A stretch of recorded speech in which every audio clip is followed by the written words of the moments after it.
අයිබුවන් යථාර්ථ YouTube නාලිකාවත් එක්ක එකතු වෙලා ඉන්න අපේ යථාර්ථ නරඹන සියලු දෙනාම සාදරයෙන් පිළිගන්නවා.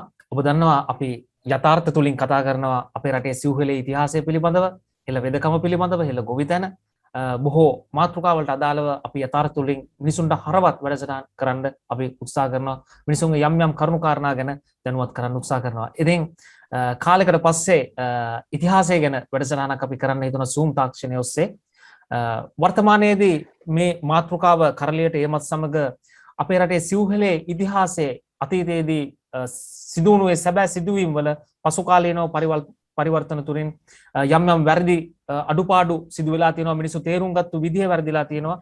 මිනිසුන්ට පැහැදිලි කරලා දුන්නු විදිහේ යම් අඩුවක් තියෙනවා කියලා තේරුම් ගත්තට පස්සේ අපේ රටේ ඉන්න විවිධ පිරිස් මේ සිව්හෙලේ ඉතිහාසය ගැන කරුණු හොයන්න, ඉතිහාසයේ පෙර සාධක හොයන්න යොමු වෙලා ඉන්නවා.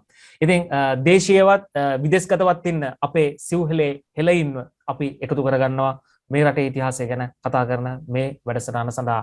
ඉතින් අපිට හමු වුණා එක මහත්මයෙක්. එතුමා මේ කරුණු කාරණා හොයලා තියෙනවා. එතුමාට අත්දැකීම් තියෙනවා ඉන්දියාවේ නම් කරපු ඒ ස්ථානවලට ගිහිල්ලත්, ඒ වගේම අපේ රටේ මේ සිව්හෙලේ ඉතිහාසයේ මේ කරලියට මේ මාතෘකාව එමත් සමග ඒ කරුණු කාරණා හොයලත් එතුමා සතුව ලොකු තොරතුරු ප්‍රමාණයක් තියෙනවා. ඉතින් වර්තමානයේදී කොහොම හරි කතාව යනවා. උන්වහන්සේ මිනිසුන්ට ධර්මයේ දේශනා කරේ ඒ පරපුර හිටියේ මොන දීපේද කියන ප්‍රශ්නය ගැටලුව වර්තමානයේදී පැන නැගලා තියෙනවා. හැබැයි බොහොම සාධක සාක්ෂි මතුවලා තියෙනවා. බොහොම සරලව තේරුම් ගන්න පුළුවන් විදිහට. ඉතින් අපි උත්සාහ කරන්නේ විවිධ පිරිස් මේ සම්බන්ධ දක්වන අදහස් යථාර්ථ තුලින් ඔබ වෙත ඉදිරිපත් කරන්න. අපි සම්බන්ධ කරගන්නවා නවසීලන්තයේ පදිංචිව සිටින අපේ ආචාර්ය කොඩිසිංහ හේරත් මහත්මයාව. කොඩිසිංහ මහත්මයා අයිබෝවන්. අයිබෝවන් ජනිත. අයිබෝවන්. අපි පෙර කතා කරගත්තු විදිහට ඔබතුමාගේ කතාව මම අහපු විදිහට මට තේරුණා ඔබතුමා සතුව ලොකු කරුණු කාරණා ප්‍රමාණයක් තියෙනවා මේ වර්තමානයේදී යන කතාව සම්බන්ධව. බුදු පියාණන් වහන්සේ උපන්නේ ලංකාවේද නැත්නම් ඉන්දියාවේද? මිනිස්සු තුල ප්‍රශ්නයක් තියෙනවා. නැත්නම් මිනිස්සු තුල තවමත්. ඉතින් ඔබතුමාගේ කරුණු ටික තව මිනිස්සුෙකුට උදව් උපකාරයක් වෙයි අපි බලන කියලා. ඉතින් මට හිතුණා ඔබතුමාගේ කතාව යථාර්ථ නරඹන අපේ ප්‍රේක්ෂකයන්ට ඉදිරිපත් කරන්න. කොඩිසිංහ මහත්තයා මම කැමතියි ඔබතුමා මෙතන ඉඳන් ඔබතුමාව හඳුන්වලා දීලා කතාව කරගෙන යනවා නම්. ඇතම ජනිත බොහොම ස්තුතියි ඔබතුමාට මට ආරාධනයක් කිරීම සම්බන්ධව මේ ගැන කතා කරන්න. ඇත්තට මේ ඔබතුමා සාකච්ඡා කරන ප්‍රශ්න ගැනුවොත් එහෙම අපි අර කාශයක් උඩ දාලා දෙපැත්තෙන් එක පැත්තක් ඉල්ලනවා වගේ ලංකාවේදී බුදුහාමුදුරු ඉපදුනේ ඉන්දියාවේදී බුදුහාමුදුරු ඉපදුනේ කියන එක සුළුවෙන් තකන්න පුළුවන් විස්තර කරන්න පුළුවන් කාරණාවක් නෙවෙයි. මොකද හේතුව මම මේ ශ්‍රී ලංකා ලාංකික විදිහට ලංකාවේ ඉපදිලා ඊට පස්සේ බෞද්ධ පරිසරයක හැදිලා වැඩිලා පොඩි කාලේ ඉඳලම පන්සලෙන් ඒ වගේම පාසලෙන් අපි ඉගෙන ගන්න බුද්ධ චරිතයක් තිබුණා. අපි ඒ කාලේ අපි බුද්ධ ධර්ම ගැන ඉගෙන ගන්නකොට බුද්ධ චරිතය විශේෂයෙන් අපි ඉගෙන ගන්නවා. සිද්ධාර්ථ උපතය, ඒ වගේම නම තැබීම, ඊට පස්සේ සිද්ධාර්ථ කුමාරයාගේ මේ ඉගෙන ගන්න මේ ස්ථාන යන දේවල් සම්බන්ධව ඊට පස්සේ අපි කතා කරනවා මේ බෝසත් තුමා සිද්ධාර්ථ මේ කුමාරයා අභිනිෂ්ක්‍රමණය කරනවා. ඊට පස්සේ අර චන්න ඇමතුමා ඇමති සුදු අශ්වයාගේ වලිගේ ඉල්ලලා ගඟෙන් උඩට පනිනවා. ඒ කතන්දර අපි ඇත්තට සිහින මේ ඡායාවන් වගේ අපේ ඇඳෙනවා. කාලයක් තිස්සේ ඇහිලා ඔය කතන්දර ඇහෙනවා. ඒ වගේම දැන් ශ්‍රීමා බෝධීන් වහන්සේ ළඟට ගියාම එතන අර මහා වැස්සක් වැහැලා නාගෙක් ඇවිල්ලා වට කරගෙන බුදුහාමුදුරන් හිසට උඩින් මේ පෙනේ හදාගෙන ආරක්ෂා කරනවා. මේ කතන්දර අපි ඇත්තට මොළේ ඉඳලා මහානවා. නිකන් චිත්‍රයක් ඇඳෙනවා. අපිට කියලා දුන්න දේවල් ඒව තමයි අපිට ඉගෙනුවේ. වසර ගණනාවක් අපිට ඉගෙනුවේ ඒ කරුණු කාරණා. ඒව තමයි අපිට ඉගෙනුවේ. අනිවාර්යයෙන්ම. ඉතින් අනිත් එක අපි පොඩි කාලේ හැදෙනකොටත් වෙසක් මාසෙ කියන්නේ මුළු ලංකාව පුරාම යන අසක් මුල්ලක් කොයි ගියත් අපි මල් පිපිලා ගස්වල ඒ වගේම ගස්වල පළතුරු අඹ පළතුරු නොයෙක් පළතුරු වර්ග ඒවා පිරලා තියෙන රටක්. ඉතින් අපි මේ පැත්තෙන් අපි දකින්න දර්ශනත් එක්ක සම්බන්ධ කරලා තමයි මේ චිත්‍ර අඳගන්නේ අපි කාලේ. අපි එහෙම ඇඳිච්ච චිත්‍රයක් අපි ළඟ තියෙනවා. එතකොට ලස්සන දියැලි යන ගස් මල් පිපිලා ගෙඩි හැදිලා මේ සම්මනලු පියාඹන පරිසරයකට අපි හැදින්නේ. අතරම ලංකාව අදත් මම හිතුවා ආඩම්බරෙන් කියන්නේ ලංකාව තම ලස්සන රට. ඉතින් ඒ වගේ පරිසරයක් එක්ක අපි හිතා ගන්නවා අර අහන කතන්දර වලින් කියවන පොත් වලින් අපි චිත්‍රයක් ඇඳගෙන අපි ස්ථාපිත කරගෙන දිගට මොකද තියාගෙන ඉන්නේ අපි. ඊට පස්සේ ඉතින් ටිකක් කාලයක් අපි ගියාම පන්සලට යනවා බණ වලට අහනවා බණක් ඉගෙන ගන්නවා වගේම අර මුල පොඩි කාලේ හැදෙන චිත්‍රය මැකෙන්නේ නැහැ කවදාවත්. අපි ඔහොම ඉඳලා ඊට පස්සේ අපි ලොකු වෙලා අපි ළමයින්ටත් ඔය කතන්දර කියනකොට ඔය එකම තමයි අපි කියන්නේ බුද්ධ චරිතය. සිද්ධාර්ථ කුමාරයා පන් මොහොතේම අර සල්ගහ යට ඉඳලා ඇවිල්ලා නෙළුම් මල් හතක ඇවිල්ලා අග්ගෝමස්මී ලෝකස්ස කියන ගාථාව කියන ඕවා කියලා ඉතින් අපි කියලා අපේ හිතේ කොන්ක්‍රීට් වෙట్లా තියෙන්නේ. ඉතින් ඔහොම ඉන්න කාලේ ඔහොම ඉඳලා ඊට පස්සේ මොකද කරන්නේ අපි ලොකු මේ තනතුරට මේ ලොකුලා අපි ඉගෙනගෙන රස්සාවල් කරන්න යනකොට අපි කාලයක් ගෑවෙමින් පන්සල් වල චාරිත්‍රාංක උඩ පන්සලට යනවා විතරයි. අපි පන්සල් යනවා හාමුදුරුවෝ හම්බ වෙනවා කතා බහ කරනවා දාන දෙනවා. මේ සිද්ධීන් එක තමයි අපි ඔහොම යන්නේ. මගේ ජීවිත කතාව විදිහ බැලුවොත් එහෙම ඇත්තට මම ලංකාවේ විවිධ ශේෂ්ත්‍ර කීපයක වැඩ කරලා තියෙනවා. ඒ අවස්ථාවලදී මම විශේෂයෙන්ම මැලේරියා මර්ධන ව්‍යාපාරයේ ප්‍රාදේශීය නිලධාරී කෙනෙක් වශයෙන් පොළොන්නරුව ඒ වගේම කුරුණෑගල දිස්ත්‍රික්කවල වැඩ කරද්දී මට හම්බ වෙනවා පිටින්ට ඔය ප්‍රදේශ පුරා ඇවිදින්න. ඒ ඇවිදිනකොට අපි ඇත්තටම එක ගමකට ගියොත් එහෙම ගම දෙකක් තුනක් ඔය වගේ පරිසරයක් අපි ගියොත් එහෙම පන්සලක් එකක් දෙකක් අපිට හම්බ වෙනවා. ඒ වගේ පරිසරයක අපි හොමින්න ගමන් අපිට හම්බ වෙනවා විවිධ රටවල් වලට යන්න පොඩි චාරිකාවලට එහෙම නැත්නම් අධ්‍යාපන කටයුතු වලට ඒ වගේ ගියාම දැන් තායිලන්තේ වගේ රටවලට යනවා අපි වගේ ඉන්දියාවට යනවා. ඉන්දියාවට මම හිතනවා වාර කිහිපයක් මට යන්න හම්බ වෙනවා. ඊට පස්සේ ඉන්දියාවට යනකොට මට විශේෂත්වයක් තියෙනවා. ඉතින් අපි පොඩි කාලේ ඉගෙන ගන්න ඉන්දියාවේනේ බුදුහාමුදුරු ඉන්නේ කියලා. ඉතින් මම ඔය යන මේ අධ්‍යාපන මේ කටයුතු වලට යනකොට එහෙම නැත්නම් අධීක්ෂණ චාරිකාවලට යනකොට බලනවා පන්සල් එහෙම තියෙනවද කියලා. ඔය අර ගමන් වාහන වෑන් වලින් අපි දාගෙන යනවා. එහෙම නැත්නම් බස් වලින් එක යනවා. නැත්නම් ඒ වගේ ගමන් යනකොට අපි බලනකොට මට කවදාවත් හම්බෙලා නැහැ. මොකද අපිට කියලා දුන්න කතාව තුළ ඉන්දියාවේ පන්සල් විහාර විහාරස්ථාන ගොඩක් තියෙන්නේ. ඔය යනකොට කාන්තාර වගේ යන පහු කරලා යන ප්‍රදේශ තියෙන්නේ. ඉතින් ඔහොම ඉන්නකොට මට 1992 හම් වෙනවා මාස දෙක තුනක් එහෙ නැවතිලා මේ අධ්‍යාපන කටයුත්තක් කරන්න. මේකෙදී මට පොඩි මේ සතියන්තේ නියෝඩු හම් වෙනවා. ඒ වගේ වෙනකොට ඒ වගේම අර මේ අධ්‍යාපන පාඨමාලාව අපි ගොඩක් පළාත් වලට යන්න ඕනේ. ඇවිදලා බලලා මොකද හේතුව මැලේරියා මර්ධනය විතරක් නෙවෙයි මඳුරුවන්ගෙන් බෝවෙන රෝග සම්බන්ධව. ඒතකොට ගම් මට්ටමට තමයි යන්න ඕනේ. ගම් මට්ටම වල මිනිස්සු තමයි ගොවියෝ තමයි මේකෙන් දුක් විඳින්නේ. ඒගොල්ලෝ කොහොමද මේ කටයුතු මේ වලින් ආරක්ෂා වෙන්න මොනවද තියෙන භෞතික එහෙම නැත්නම් සයන්ටිෆික් ක්‍රම මොනවද විදින්නේ ඇත්තටම එදිනදා ජීවිතේදී. ඒ වගේ උදාහරණයක් වශයෙන් ගත්තොත් මම දන්නේ මම වෙනස් යනවාද මාර්ගයේ පුත්‍රේ ප්‍රශ්නට උත්තර දෙන්න නැතුව වෙන පැත්තකට යනවා කියලා සමාවෙන්න නෑ. ඔබතුමා දැන් අපිට ඕනේ කොඩිසිංහ මහත්මයා ඔබතුමාගේ අත්දැකීම අපි පැහැදිලි කරමු. දැන් ඔබතුමා මට පෙර සඳහන් කරා ඉන්දියාවට ගිහිල්ලා මේවා දැක්කා. එතකොට අපිට කියලා දුන්න චිත්‍රය තුල තියෙන්නේ දැන් බුද්ධ චරිතය ගැන කතා කරනකොට අපිට ඉස්සර මැවුනේ ඉන්දියාවේ ඒ රූපරාමනේ. අපිට ඒ චිත්‍ර විදිහට වන්නේ කියලා දුන්න කතාවත් එක්ක. එතකොට අපිට හිතෙනවා මේ වගේ විශාල විහෙර විහාරස්ථාන තියෙනවා. මිනිස්සු යනවා මේ විහෙර විහාරස්ථාන වලට මිනිස්සු වැදුම් පිදුම් කරනවා බුදුන් වෙනුවෙන්. එහෙම චිත්‍රයක් නේ අපි තුල තිබ්බේ. හැබැයි දැන් ඔබතුමාගේ අත්දැකීමත් එක්ක අපි කැමති ඒක අපේ ප්‍රේක්ෂකයෝ දැනගන්නට ඔබතුමාගේ කතාව. ඔව් අනිත් එක තමයි දැන් අපි ලංකාවේත් අපි වැඩි හිටියෝ දඹදිව යනවා කියලා චාරිකා යනවා මොගල ගිහලා මාසෙකමාරක් විතර ඉඳලා එනවා. ඉතින් ඒ එනකොට අපි මේ හම්බෙන් යන වෙලාවල් බලනවා නිකන් යන ගම පන්සලක්වත් තියනවාද? මොකද අපි පන්සල් යන මිනිස්සුනේ ලංකාවේ ඉන්නකොට. ඉතින් ඒ වගේ බැලුවාම ඉතින් ඒ ගම්මට්ටමේ යනවා කියන එකයි මට කියන්න ඕනේ. එහෙම ගිහිල්ලා මේ වතාවේදී මට හම්බුණා. ඉතින් ඔය විවිධ පළාත් වලින් ඉන්දියාවේ ප්‍රාදේශීය මට්ටමේ ඉන්න නිලධාරීන් ආවා ඉතින්. අපේ එක පාඨමාලාව හදාරනවා ඒගොල්ලොත්. එතකොට ඔය බිහාර ප්‍රදේශයේ ඉන්න හමුදා රෝහලේ වෛද්‍යවරයෙකුත් ඇවිල්ලා හිටියා. අධ්‍යයනය කරන්න එයා නිතර කතා කරනකොට මට මං කියන බිහාර කිව්වම බුද්ධගයා කියන මම දන්නවා. ඉතින් ඒවම ඒ ගැන විස්තර එහෙම අහනවා මම. ඊට පස්සේ ඔහොම ඉන්නකොට ඔක්ක ඇත්තටම 1992 මැයි මාසේ හරි වෙනකොට අපිට නිවාඩුවක් කමන දවස් දෙක තුනක ඉන්න පුළුවන් බ්‍රේක් එකක්. එයා කිව්වා බිහාර එනවා දැන් එයාත් එක්ක කියලා. ඊට පස්සේ මම ඇත්තටම උඩින් කැමතිලා මොකද මට වන්දනාව යන්න දඹදිව වන්දනාවට මේ බිහාර වලටත් අඩු වශයෙන් ගිහලා බුද්ධ ගයාවත් බලලා එන එක ලොකු දෙයක් නේ. ඒ වගේ chance එකකින් කියලා මම කැමතිලා යනවා. මම ගිහිල්ලා ඇත්තටම ඒක 3 වෙනිදා හෝ 4 වෙනිදා මගේ දවසක මම බහිනා මේ බිහාර වල රේල්වේ මම කෝච්චිය යන්නේ දවස් දෙකක් යන්න ඕනේ රෑ දෙකක් ගත කරනවා මේ කෝච්චිය විතරක්. එහෙම කළා හවස 4:00 වගේ මම ගියාම යාළුවා අරන් ගිහලා මාව බස්සනවා පන්සලේ.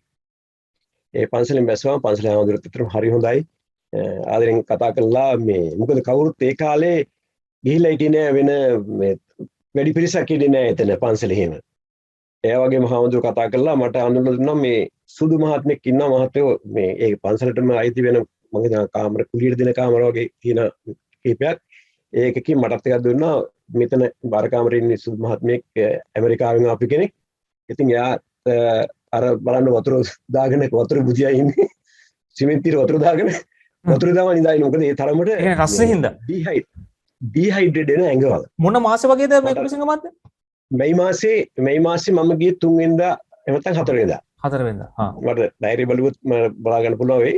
3 හෝ 4 මොකද පළවෙනි සතියේ තමයි මේ මාසේ පළවෙනි සතියේ තමයි මට අපිට නිවාඩු හම්බුනේ. ඊට පස්සේ ඔතන ඒ ඩිහයිඩ්‍රේට් වීම වළක්වන්න තමයි අර මේ වතුර මේ සිමෙන්ති උඩට දාගෙන ඒකට පුදියාගෙන ඉන්නේ. ඊට පස්සේ දැන් මටත් මගේ යාළුවත් මේ උපදෙස් දෙන්නේ දිගටම වතුර බොන්න නැත්නම් ඩිහයිඩ්‍රේට් මේ අමාරු වෙනවා කියලා. ඒ තරමට හරි අමාරුයි. පස්සේ හාමුදුරුවෝ මට මතක් කරා වතුර බෝතලයක් හරි දුන්නා මට මේ මහත්තයෝ වතුර නැත්තම් කියලා. දැන් ඒතර ආතන හාමුදුරුවෝ මම ඒතර ආදරෙන් කැමැත්තෙන් බාරගත්තා. බාරගෙන ඊට පස්සේ මට නවතින්න පහසුකම් සලසලා දුන්නා. ඒ පන්සලේම මේ කාමරයක් ඒත් එක්ක මට වගේම හාමුදුරුවෝ මතක් කළා සුදු මහත්මයෙකුත් ඉන්නවා. ඒ මහත්යන් මේ සිමෙන්ති වතුර එලාගෙන වතුර දාගෙන ඒකට තමයි නිදාගෙන ඉන්නේ ඩිහයිඩ්‍රේෂන් එක නවත්තා ගන්න. ඊට පස්සේ මේ දැන් ඔබතුමා යන දවසේ වෙන මිනිස්සු හිටියේ නැද්ද? වෙන මිනිස්සු ඇවිල්ලා හිටියේ නැද්ද? වෙන වන්දනාමාන කරන කවුරුත් ඇවිල්ලා ඒ කාලේ එතන ඔය අර වෙලාවේ 4 වුණත් හරිම රස්සේ එතන. ඒ පරිසරයේම ඇත්තටම හිටියේ මිනිස්සු ඇත්තටම ඒ ප්‍රදේශයේ ඉන්න කෝවිල් දෙක තුනක් තියෙනවා එතන. ඒ වගේ ඉන්න මිනිස්සු විතරයි ඒගොල්ලෝ අර සීනු ගගාර මේ සද්ද කර කර පූජා පවත්වනවා. ඒ වගේ දේවල් මම දැක්ක හවස් වෙනකොට. ඒ හැරෙන්න වෙන මිනිස්සු හිටියේ නෑ. ලංකාවෙන් ගිය මිනිස්සු කවුරුත් හිටියේ නෑ. මම විතරයි එදා හිටියේ.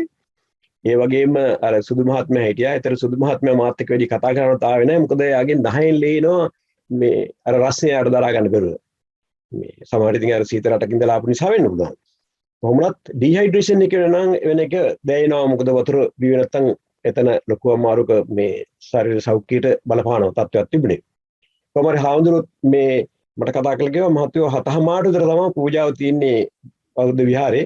එතෙන් එන්න කියලා හාමුදුරුවෝ ගියා. ඉතින් අපි ඉන්නේ බෑනේ. අපි රස් වෙන නිසා. එහෙම ඉඳලා මම කොහොමත් මට නිදා ගන්න හම්බුනේ නැහැ. ප්‍රෙස් කරන්න හම්බුනේ නැහැ. මම ගියා. කලින් ගියාම මම මොකද හාමුදුරුවෝ එන්නේ ඉස්සෙල්ලා මේ පූජාවට රැස් වෙන්න ඉස්සෙල්ලා මේ වෙනත් පන්සල් තියෙනවා වෙන රටවල් වල පන්සලුත් ඒවට ඒවත් බලාගෙන පන්සල් කිව්වට මේ විහාර ගෙවල් කියන චෛත්‍ය මේ බෝධිවල මෙහෙම නෙමෙයි නිකන් බෝඩ් එකක් ගහලා දෙනවා අහවල් රටේ පන්සල අහවල් රටේ පන්සල කියලා. ඉතින් මේ වගේ පන්සල් පහු කරගෙන මම ගිහිල්ලා යනකොට බුද්ධ ගයාවේ විහාරයට හැරෙන ගේට්ටු වගේ තැන ඔතනම ඒකම අනිත් පැත්තේ තියෙනවා තවත් ඒ වගේම ගේට්ටුවක්. එතන හිටිය සුදු ඇඳගත්තු උපාසක මහත්මෙක් වගේ කෙනෙක්. එයා hina වෙලා කතා කරන hello you came to Buddha Gaya like ඒ වගේ ඉන්දියන් උච්චාරණයකින් එහෙම කතා කරාම මම yes කියලා මං හිතුවා මේ පැත්තත් මේ එකම බුද්ධ ගයාව මුළු එකම විහාරයක් කියලා තමයි මං හිතා හිටියේ. ඊට පස්සේ කම් කියලා මට කතා කරාම මම ඇත්තටම ආදරෙන් ගියා ඒ පැත්තට එක්ක. ගියාම අඬ ගහන කියන මගක් හරියට යනකොට කියනවා that is wrong place, this is the correct place, Lord Buddha Gautama was here. අන්න ඒ වගේ මට කියන්න ගත්තා.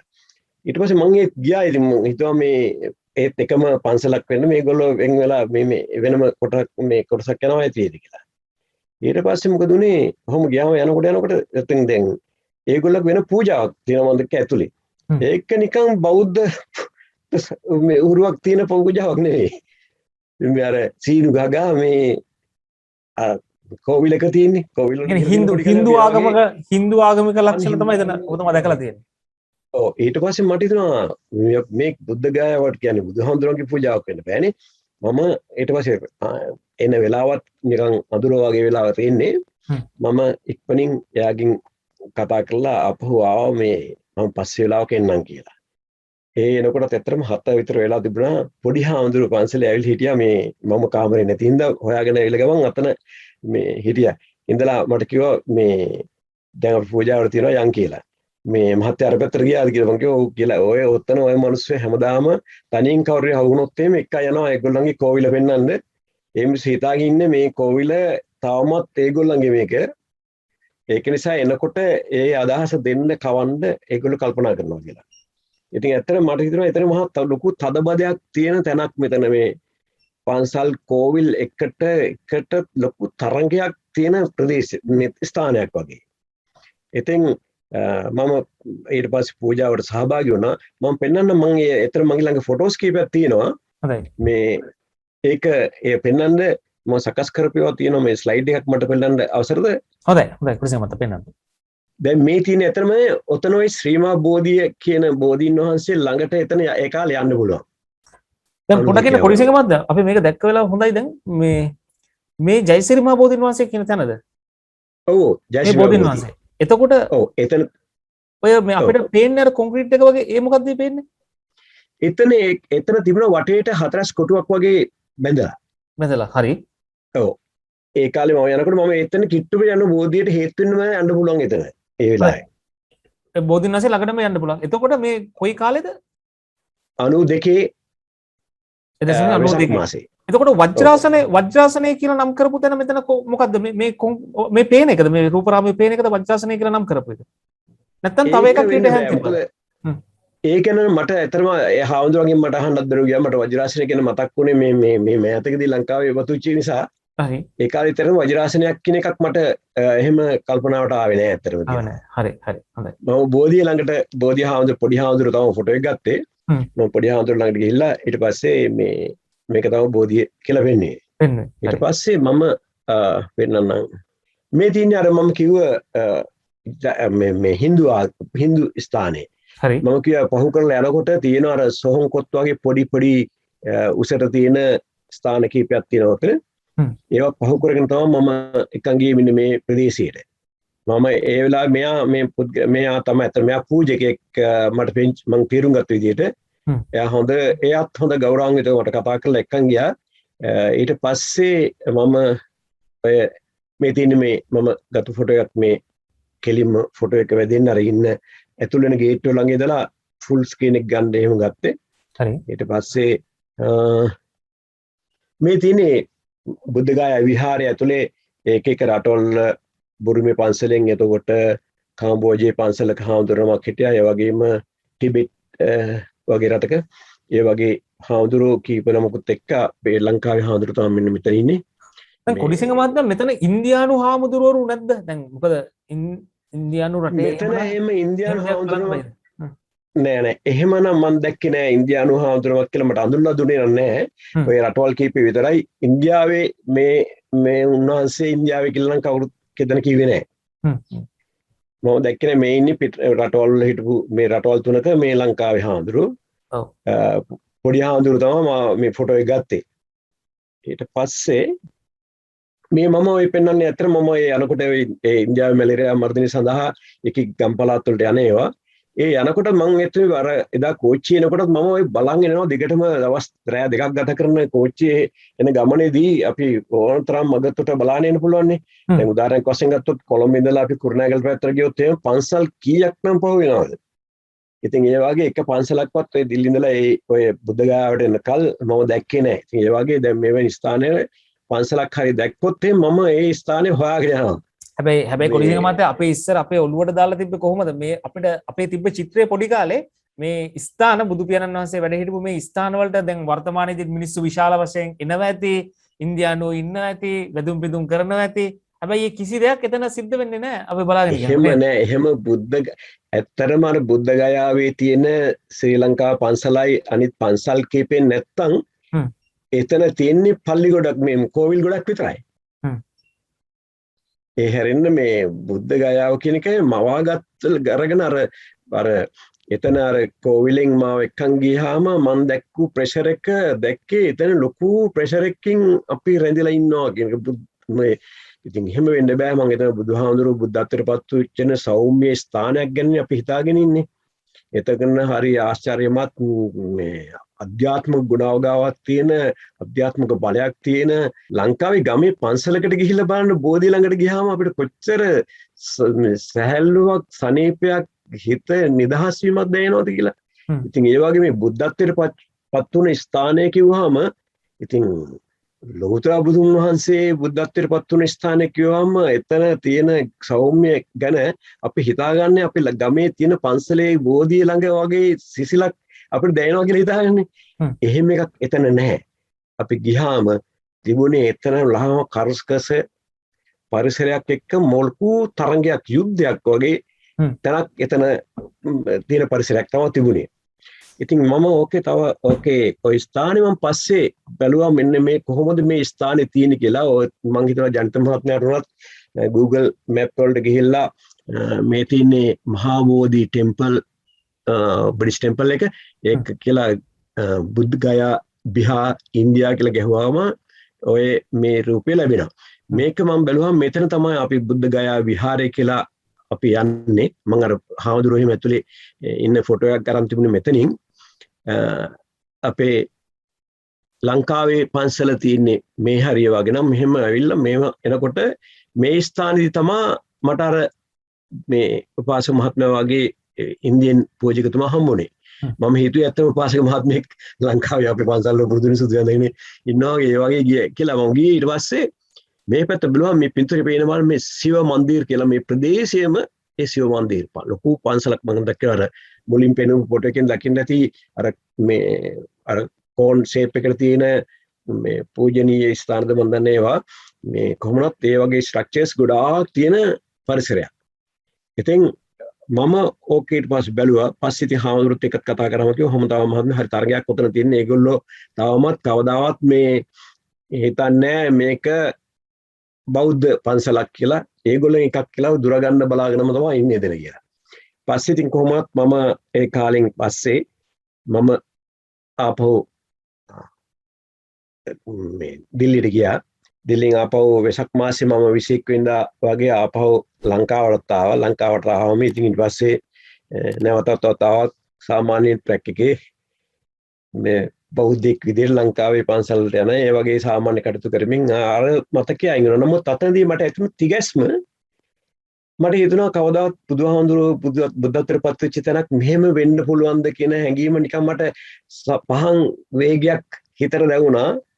මේ හේතුව මම හිතපු චිත්‍රයක් එතන නැහැ. ඒකෙන් ලොකු කම්පනයකටපත් වුණා. මම හිතුවා කවදාවත් මෙතන මේ වගේ තැනක බුදුවරයෙක් බුදු වෙන්න පුළුවන් කියලා. ගහක මලක් නැති, සිසිලක් නැති, බෝ ගහක් තිබුණත් සිසිලක් නැති ඒ වගේ තෙරපෙන තැනකට බුදුවරයෙක් පහළ වෙන්න පුළුවන්ද කියන සැකේ වගේ තිබුණා. නමුත් ඊටින් එහාට මට ගැන හිතන්න කවදාවත් කවුරුත් කතා කරලා තිබුණේ නැහැ. 1992 හරි වෙනකොට බුදුහාමුදුරුවෝ ලංකාවේ කියලා මට අයිලවත් නැහැ කවදාවත් කියනවා. ඉතින් මම නිස්සබ්දව ඉතින් සාමාන්‍ය කටයුතු කරා. නමුත් අර මතකයේ තිබුණා මේක මෙහෙම එකක් මන්නේ සැකයක් වගේ තිබුණා. ඒ වගේ සැකයත් එක්ක කාලයත් එක්ක ඉතින් දිගටම රැකියාව කරගෙන මම ආපහු 2011 වගේ වෙන කාලේ වෙනකොට ඔන්න ලංකාවේ තමයි බුදුහාමුදුරුවෝ පහළ වුණේ කියන රාවේ ලංකාව පුරා පැතිරෙනවා ටික.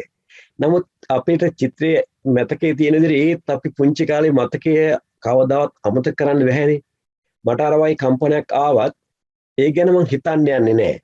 මම හිතනවා මේක වෙන්න පුළුවන්. ඔය අනිත් එක ඒ කතා වලට විරුද්ධවනේ ගොඩාක් පන්සලේ හාමුදුරුවෝ කියන්නේත් මෙහෙමයි මොනවද මේ පිස්සු මේ මිනිස්සුන්ගේ මොළවල පියාණන්වහන්සේ බුදු පියාණන්වහන්සේ කියන්නේ උපන්න රට අපේ රටේ කිව්වට පස්සේ මුල් කාලවලදී දැන් අද වගේ නෙමෙයි මුල් කාලවලදී විහාරස්ථානවල ස්වාමීන් වහන්සේලා බොහෝ සෙයින් විරුද්ධ වෙලා තිබ්බා. විරුද්ධ ලොකු කටයුතු ඒගොල්ලෝ කරලා තිබ්බා මේ අදහස් ටික යටපත් කරන්න.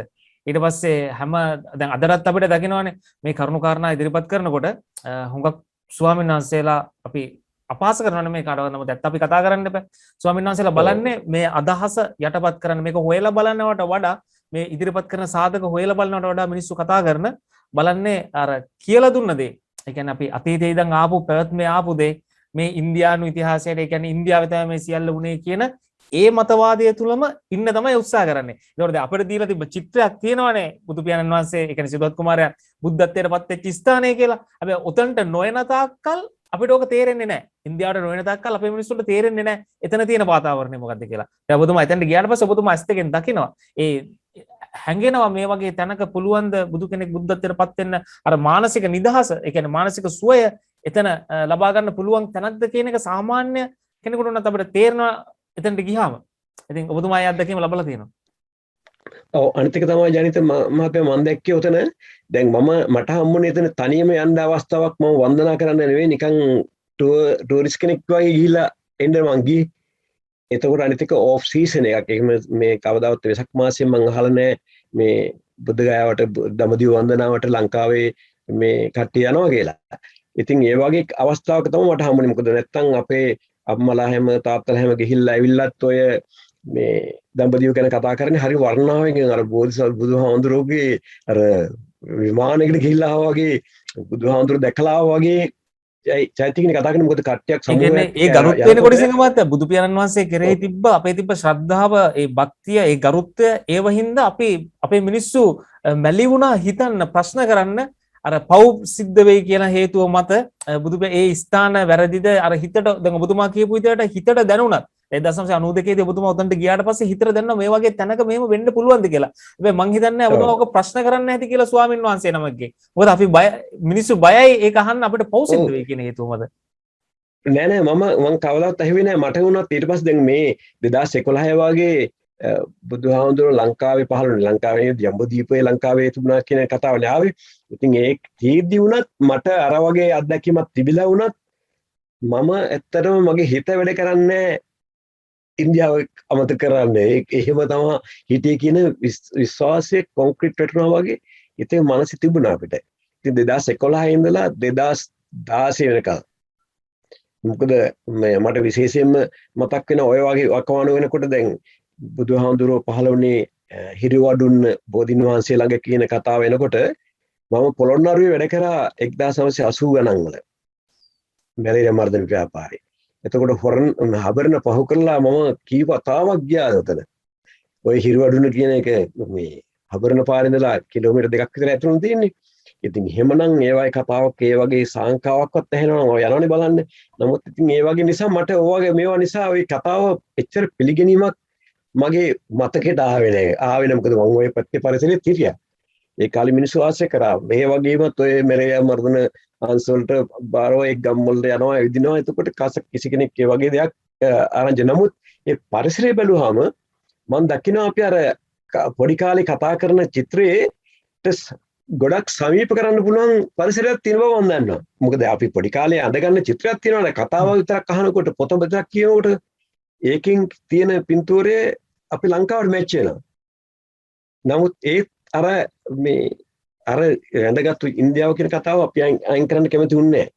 නමුත් තාම පස්සේ 2016 වගේනකොට මම ඉතින් ඔය අතරතුර හොයන්න බැලුවා. ඇත්තටම මට අර ඔය කතාව ඇහෙනකොට මට මතක් වෙනවා අර මං අනුක දෙකේ ගිය ගමනේදී මගේ චකිතයක් ආවගේ මටත් සැක හිතුණානේ. මේ ගැන හොයන්න ඕන කියන එක ඇත්තටම මම වැඩියෙන් බන අහනවට වඩා මං අහන්න දැසුනේ ලංකාවේද බුදුහාඳුරු උපන් ඒ ජම්බුද්දීපේ තිබුණේ කියන එක හොයන්න ඕන කියලා. ඒ අනුව මම ඇත්තටම පිළිගන්න ඉස්සෙල්ලා මට වෙලුවේ ඇත්තටම අපි මේක ගන්න හොයනවනම් කොහොමද හොයන්න ඕනේ? ලංකාවේද කියන ඔප්පු කරනවට වඩා ඉන්දියාවේද කියන එක තහවුරු වෙනවද කියන බලන්නයි මට ඇත්තටම ඕනේ. ලංකාව ගැන මට හොයන්න අවශ්‍යතාවයක් වුණේ නැහැ. මට තාමත් අර මතකේ නිසා ඉන්දියාවේද ඉන්දියාවේ නොවේද කොහොමද ඒක විනිශ්චය කරන්න කියලා. මම එතකොට හොයලා බලනවා ඉන්දියාවේ තියෙන ඉතිහාස පොත් එතකොට මේ ගවේෂණ කරපු පුරාවිද්‍යා ගවේෂණ කරපු පොත් ඒ වගේ දේවල් කරන්න. මම ඉතින් මගේ වෘත්තියෙන් මම ඉතිහාසඥයෙක්වත් එතකොට පුරාවිද්‍යාඥයෙක්වත් නෙවෙයි. සාමාන්‍ය සයන්ස් උපාධියක් ලැබලා ඒ වගේ ඒ ශාස්ත්‍රයෙන් පරිසර සෞඛ්‍ය මහජන සෞඛ්‍ය ඒ වගේ අංශ වලින් ගිය කෙනෙක් නිසා මට එච්චර ගැඹුරින් අධ්‍යයනය කරන්න බෑ. නමුත් මට අවශ්‍ය වුණා ගිහිල්ලා ඉතිහාස පොත් ඉන්දියාවේ හොයාගන්න පුළුවන් වුණාද? ඒවයින් තහවුරු වෙනවාද? ඒ අනුව මම එතන ගවේෂණයක් කරා මගේ මට්ටමේ. ඉතින් ඒකයි මම මේ අවස්ථාව මම අගය කරන්නේ බුදුහාමුදුරුවෝ ලංකාවේද ඉන්දියාවේද කියනවට වඩා අද ගොඩාක් දෙනෙක් එක්ක තර්ක කරන ප්‍රශ්න කරන මාතෘකාවක් කළා තියෙනවා. හැමෝටම පුළුවන් අවකාශයක් තියෙනවා මේ ගැන හොයලා බලන්න.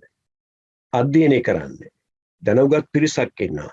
ඒ නිසා ඒ ගැන හොයලා බලන්න ආරාධනයක් කරන්න අවස්ථාවක් විදිහට මම කියනවා. නමුත් මම කරේ මොකද්ද කියන එක මම හඳුන්වලා දෙන්න ඔබතුමාලා කිව්වා වගේ මම කොහොමද කළේ මගේ ස්ථාවරය මොකද්ද කියන එක මම පෙන්වන්න මේ අවස්ථාව මම පාවිච්චි කරනවා. ඉතින් ඒ අනුව මට පුළුවන් ද පෙන්වන්න මම මුලින්ම කරා පොඩි ඉතිහාස පොතක් ඉන්දියාවේ ලියවුන ගොඩක් ලොකු බර ඉතිහාස පොතක් නේ සරල ඉතිහාස පොතක් හම්බුණා මට පොත බලන්න මෙතන තියෙනවා මගේ ළඟ. හොඳයි. India a short history Andrew Robinson කියලා ලියපු කෙනෙක්. ඒක කතෘ අතරම එංගලන්ත ජාතිකයෙක් ඔක්ස්ෆර්ඩ් විශ්වවිද්‍යාලයේ උපාධිධාරියෙක්. ඒ වගේම ගොඩාක් රටවල් ඉතිහාසය පිළිබඳව හොයලා බලලා ලේඛනයක් පබ්ලිෂ් කරපුවා. මට පුළුවන් ඕනනම් ස්ලයිඩ් එකක් තියෙනවා මගේ අර ස්ලයිඩ් එකේම පෙන්වන්න අවශ්‍ය නම් ඒ පොතේ පිටු කාට හරි අවශ්‍ය නම් ඒ වෙලාවට පෙන්වන්න. අපි පෙන්නමු ප්‍රශ්න නැහැ. මේක දැන් කොහොමද පෙන්නේ? ඔබතුමා ඔය පොත ගන්නේ ඒ කියන්නේ පස්සේ කාලේ ඒ කියන්නේ පසු කාලිනද ඔය පොත හම්බෙන්නේ? ඔව් පස්සේ කාලේ ගත්තේ මම ඇත්තටම මම ගත්තේ හේතුව පුරාණ ඉතිහාස පොතක් නෙමෙයි. හරි. මට ඕන දැන් වර්තමානයේ මේ මෑත ඉතිහාසයේ කවුරු හරි ලියවලා තිනවා නමුත් ඉන්දියාවේ කෙනෙක්වත් ලංකාවේ කෙනෙක්වත් නෙමෙයි පිටස්තරම රටක එක්කෙනෙක්. ලියපු පොතක් වශයෙන් තමයි මම ඇත්තටම ඒක අගය කරේ. මොකද ඒතකොට අන්බයස් විදිහට මේක හම්බෙන්නේ පොත නැත්තම් ලංකාවේ කෙනෙක් කිව්වොත් ලංකාවේ බුදුහාමුදුරුවෝ කියලා කියයි. ඉන්දියාවේ කෙනෙක් ලියුවොත් ඉන්දියාවේ කියලා කියන්න ඕන සමහරලාට. හැබැයි දැන් මෙතන පස්සේ තියෙන්නේ මේ කුණිසිංහ මහත්තයා කිසිම ඉන්දියානුවෙක් කියන්නේ නැහැ බුදුහාමුදුරුවෝ ඉන්දියාවේ කියලා. අන්න ඒකයි ප්‍රශ්නේ. ඒක හරි. ඒක මම වෙනම කතා කරන්න ඕනේ වෙනම කතාවක්. මේ මට දැන් කොහොමද මේක ෂෙයා කරන්න ඕන? මේක තමයි ඉන්දියා ඇන්ඩ්‍රූ රොබින්සන් කියලා මේ ලේඛකයෙක් කියලා තියෙන ඉන්දියා ෂෝට් හිස්ටරි කියන එක. ඊට පස්සේ ඕකේ බැලුවාම මෙන්න මේ තියෙන යාගේ සුදුසුකම් මට්ටම බැලුවාම නැත්තම් කෙනෙකුට කියන්න පුළුවන් මේක නව කතාවක් වගේ නිකන් ගවේෂණයක් ලියපු එකක්ද කියලා. එහෙම එකක් නෙවෙයි. මේක කෙටි සටහනක් විදිහට තියෙනවා බුද්ධා ඇලෙක්සැන්ඩර් ඇන් අශෝකා කියලා. මේක බැලුවාම ඇත්තටම මම අදහසක් ආවා පොඩි තැතිගැනීමක් ඇති වුණා මෙයා කියන කතාව මම මේ පිටු වෙනස් කරන්න දැන් ආපහු මේ පොතේ විදිහට සාරාංශණයකින් කියනවා බුද්ධ ගයාව ගැන මම විශේෂයෙන් මෙතන කියනවා බුද්ධ ගයාව කියන එක අශෝක රාජ්‍ය කාලේ තමයි හඳුන්වලා දුන්නා කියලා කියන විශ්වාස කරන්නේ. නමුත් අපි දකින ඔය බිල්ඩින් එකේ එහෙම හැදිලා තින්නේ ක්‍රිස්තු වර්ෂ 6 වෙනි හෝ 7 වෙනි සතවර්ෂයේදී කියලා. ඒ කියන්නේ අශෝක අධිරාජ්‍යයා ක්‍රිස්තු පූර්ව කාලේ හිටියේ. ඒතර ක්‍රිස්තු වර්ෂ 6th or 7th century එකේ තමයි ඔය දැන් තියෙන බිල්ඩින් හැදිලා තියෙන්නේ කියලා. ඒ වගේම මෙතන සඳහන් කරනවා එතන කොහෙකවත් එතන විතරක් නෙවෙයි අශෝක අධිරාජ්‍යයාගේ ඔය ස්ථානගත ස්ථානවල තියෙනවනේ සටහන් තවපුවා කුළුණු ඒ එකකවත් සඳහන් කළා නෑ මේ පාලි කියන භාෂාවෙන් ඒ වගේම පාලි භාෂාවනේ අතරම අපේ මගධයේ තියෙන භාෂාව විදිහට තියෙන්නේ ඒ පාලි භාෂාවකින් සටහන් කරපු කිසිම සටහනක් නෑ කියලා. ඒ වගේම ඔය එතන බෞද්ධ ගායව විතරක් නෙවෙයි සාංචි එතකොට තවත් ස්ථාන කීපයක් තියෙනවා ඒ සියල්ලගේ ඉතිහාසය මේ කෙලින්ම ඒවා තියෙනවා ඉන්දියාවේ ඉතිහාසගත ආගමික ස්ථාන වශයෙන් තියෙන්නේ මේ පරණම බිල්ඩින් විදිහට තමයි බෞද්ධ විහාර වගේ පෙන්වන්නේ. නමුත් ඒවා අශෝක අධිරාජ්‍යතුමා බුදුන්ට පූජා කරා කියලාවත් එහෙම නැත්නම් බුද්ධ හරි සංඝ හරි කියන සඳහන් කරලා තියෙන එකම එක තැනක විතරයි තියෙන්නේ කියලා. ඊට පස්සේ තවත් කතාවක් තමයි එතන කියන ඔය කියන ස්ථානයේ මුලින්ම හඳුන්වලා දුන්නේ ලයිට් ඔෆ් ඒසියා කියන පොත ප්‍රකාශයට පත් වෙනවා 1878 වෙන්න මම හිතනවා. ඒ පොත ප්‍රකාශයට පත් වුණාම තමයි කෙලින්ම ඉන්දියාවේ බුද්ධ ධර්ම ස්ථාපිත වෙලා තිබුණ බව පිළිගන්නේ. ඒ කියන්නේ ප්‍රචාරය වෙන්නේ ලෝකේ ප්‍රචාරය. ඒතෙක් කවුරුත් දන්නේ නැහැ. මුළු ලෝකේ පුරාම ඇත්තට මේ වෙනකොට බ්‍රිතාන්‍ය පාලනය තමයි බලවත් වෙලා තිබුණේ. ඒ බලවත්කමත් එක්ක මුළු ලෝකේ පුරාම ව්‍යාප්තලා ගියා මේ ඉන්දියාවේ බුද්ධ ධර්ම තියෙනවා කියන එක. ඒ කතාවත් එක්කම ඒ වගේම ඇලෙක්සැන්ඩර් කනින්හම් ගවේෂණ කටයුතු කරලා ඒ වගේ හොයාගත්තු ප්‍රතිඵලත් එක්ක මේක ස්ථාපිත වෙන පදනම. ඒ කිව්වට ඒ කොහෙවත් හම්බෙලා නැහැ. දැන් අශෝක අධිරාජ්‍යයට විශේෂ තැනක් හම් වෙනවා ඉන්දියාවේ බුද්ධ ධර්ම ව්‍යාප්ත කිරීම සම්බන්ධ. මුළු ඉන්දියාවම එක්සේසත් කරලා. එහෙම පරිසරයක් තුළ හදපු ඒ බුද්ධ ධර්මයේ පදනම ඒ අනුව කොහෙවත් කුළුණක් හම්බෙලා නැහැ මේ ගැන සඳහන් කරපු එක. අය පොතේ කියනවා එක තැනක විතරයි බුද්ධ සහ සංඝ කියන වචන දෙක පාවිච්චි කරලා තියෙන තැනක් තියෙන. ඒ හැරෙන්න අනිතව ශ්‍රමණයන්, බ්‍රාහ්මණයන් සහ ධර්ම කියන වචන විතරක් ඉදලා තියෙනවා. ඒ හැරෙන්න මේකෙන් අදහස් වෙන්නේ අඩුම වශයෙන් අශෝක රජතුමාවත් බෞද්ධයද කියන එකේ පොතේ සඳහන් කරනවා. ඕක කිව්වම මට ඇත්තට ඒක කියවලා බැලුවාම ඇත්තටම මට හිතෙනවා සැකයක් මේක ගැන පොඩි තව මීට වඩා හොයලා බලන්න ඕනේ. මේ අලුතෙන් ලියපු පොතක් නෙවෙයි. තව ගැඹුරින් ලියපු පොතක්. මම ඇත්තටම අර මුලින් සඳහන් කරා වගේ මම ඉතිහාසඥයෙක් නොවුණත් නමුත් සාමාන්‍ය දැනුමක් තියෙනනේ පොතක් බලලා කියවලා මේ මොකද්ද මේ කියන්නේ කියලා. ඒ කියන්නේ දැන් ඔබතුමා ඔය පොත කියවුවට පස්සේ ඔබතුමාට කුතුහලයක් ඇති වුණා මේ අර කලින් පෙර තිබ්බ ඒ මතකයන් එක්ක මේ ඉන්දියාවේ මේ කතාව වෙන්න පුළුවන්ද කියන එක. අර කරුණ පොඩ්ඩක් පැහැදිලි කරගන්න ඕනේ කොටිසිංහ මහත්තයා. දැන් ඔබතුමා කියනවා මේ කුළුණේ සඳහන් වෙන්නේ නැහැ කියන එක. ඒ කියන්නේ මාගධීවක්වත් පාලි භාෂාවක්වත් නෙමෙයි කියලා. දැන් සාමාන්‍යයෙන් අපේ රටේ ගත්තත් තැම්ලිපි සෙල්ලිපි ඕව ගත්තොත් එතන තියෙන වෙනම සංකේත ක්‍රමයක්. එතකොට මාගධී භාෂාවෙන් අපි ලියපු පුස්කොළ පොත්පත් ඊට පස්සේ අපේ හෙළාකුරු භාවිතා කරලා මාගධී භාෂාව ඒ පදවැල් අපි මේ අපේ රටේ රචනා වෙලා තියෙනවා පුස්කොළ පොත්පත්වල. හැබැයි ඉන්දියාවේ ඔබතුමා කරුණු හොයාගෙන යනකොට එහෙම හම්බුන්නේ නැද්ද? නැත්නම් කොහොම නමුත් අර ටැම්ලිපි සෙල්ලිපි ඒව වෙලා වෙනම අක්ෂර කලාවක් තමයි එතන ඒ තුල තියෙන්නේ. හැබැයි ඒ වගේ සඳහන් වෙන්නේ නැහැ අශෝක කියන කතාව. ඔබතුමා පැහැදිලි කරන්න. මේ කතාව හරියට පැහැදිලි. ඒ කතාව වලත් සඳහන් වෙන්නේ නැහැ. මේ කෙලින්ම අශෝක අධිරාජ්‍යයා විසින් මේ බුදු දහම වෙනුවෙන් නිර්මාණය කරපු කුළුණක් කියන සඳහන් වීමක් කරන්නේ. හොඳයි හරි. හොඳයි පැහැදිලි. හරි. අපි මේ අර කියපු පොත්වල පිටු පෙන්නලා ඔබතුමායි කතාව ඉදිරිපත් කරමු. හොඳයි. ඔව්. එපිග්‍රැෆියා ඉන්ඩිකාව කියන පොතෙන් ඇත්තට මට බලන්න ඕනේ මම ගොඩක් ගැඹුරින් අධ්‍යයනය කරන්න නෙවෙයි. බුද්ධ ගයාව ගැන කියලා මොනවද තියෙන්නේ කියලා කොහෙන්ද හොයන්න පුළුවන් කියලා ඒක ඇහුණා. ඊට පස්සේ මම අර පොතත් එක්ක මැච් කරලා බැලුවාම ඒක හරියට මට හේතු ගන්නවා. ඊට පස්සේ තව අපි දන්න කාරණාවක් තමයි දැන් බුදුහාමුදුරුවෝ ලංකාවට වැඩියා කියලා විශ්වාසයක් තියෙනවනේ. ඒ මහාවංශයේ සඳහන් වෙන විතර බුද්ධ ක්‍රිස්තු පූර්ව 527 කියන කාල සීමාව.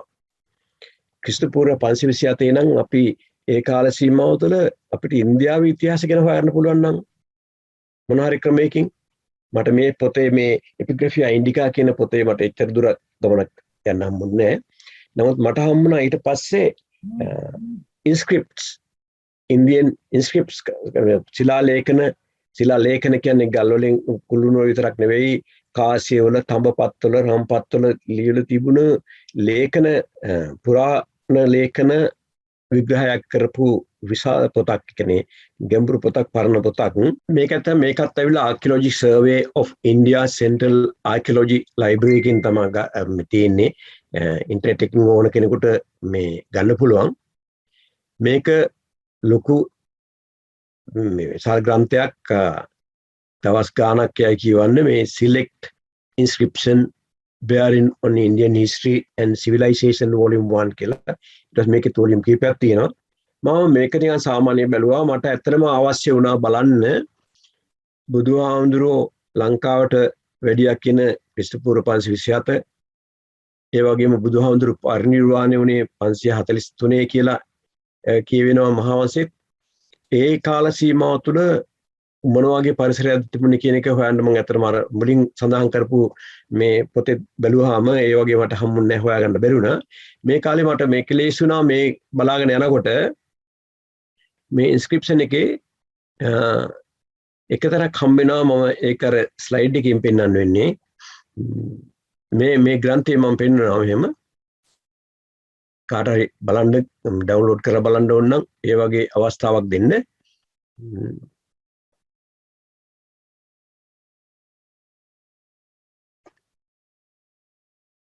මෙන්න මේ ස්ලයිඩ් එක ගත්තොත් එහෙම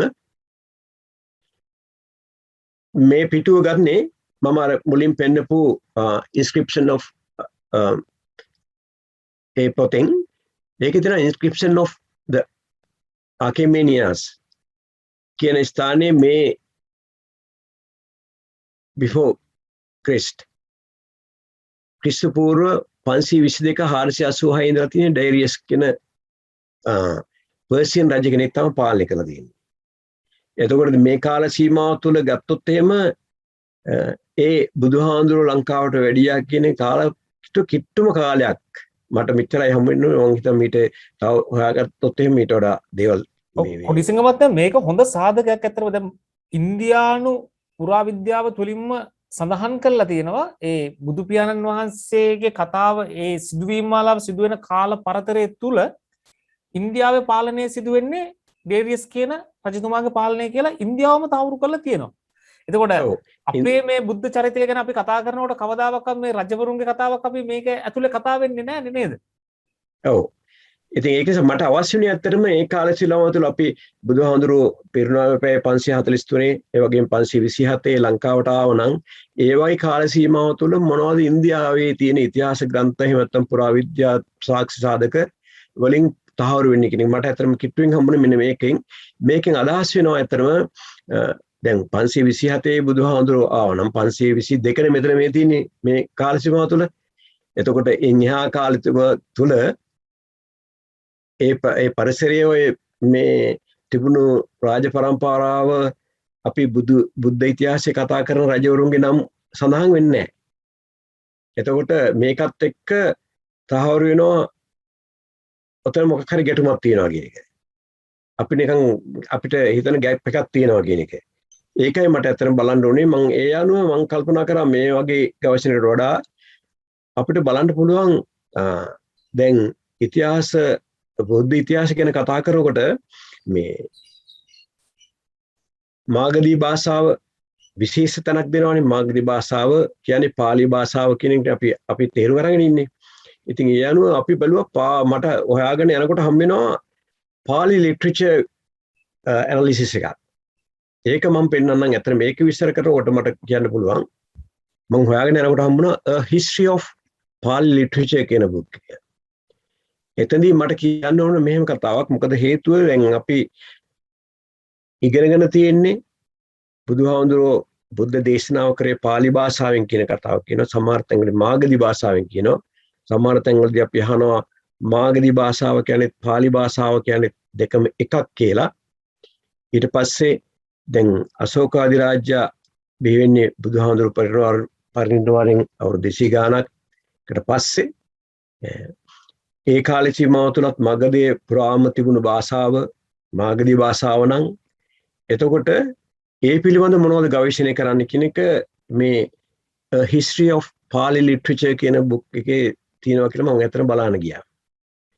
මේකදී ඇත්තම මේ බුක් එක ලියලා තින්නේ මේක ඉදිරිපත් කරලා තින්නේ මේ විල්හෙම් ගේයිගර් කියන මහත්මයා. නමුත් මෙයා මේ ප්‍රසන්ට් කරන එක විතරයි කරන්නේ. නමුත් මෙතන තියෙන්නේ පුරාවිද්‍යාඥයෝ, ඉතිහාසඥයෝ, භාෂාඥයෝ, භාෂාව පිළිබඳ විශාරදයෝ ඉන්දිය වගේම වෙනත් රටවල් වල බ්‍රිතාන්‍ය, ජර්මන් මේ වගේ භාෂාවලින් විශාරදයන් වශයෙන් හිටපු අය සමූහයක් 20 ගාණක් විතර කරපු පර්යේෂණ සහ ගවේෂණ ඉන්වෙස්ටිගේෂන්ස් වල සමාලෝචනයක් විදිහට තමයි මේ පොත නිර්මාණය කරලා තියෙන්නේ. ඒ නිසා මම කල්පනා කරා මේක හොඳම එකක් වෙන්න ඕන කියන එක. මෙතෙන්දී මට විශේෂයෙන්ම පෙනිච්ච කාරණයක් තමයි මේ පොත නිර්මාණය කරන්නේ ඉන්දියාවේ විශ්වවිද්‍යාලය කරා. කල්කටා විශ්වවිද්‍යාලය. එතකොට මේ අය ලියන්නේ ඉන්දියාවේ තිබුණු භාෂාවක් ගැන ගවේෂණය කිරීමක්. අනිත් එක තමයි මේගොල්ලෝ ඒ වෙනකොට දැන් මේක ලියලා තින්නේ බැලුවොත් published for the first time in 1933. ඒ වෙනකොට 1878 අර Light of Asia කියන පොත publish වෙලා ඉවරයි.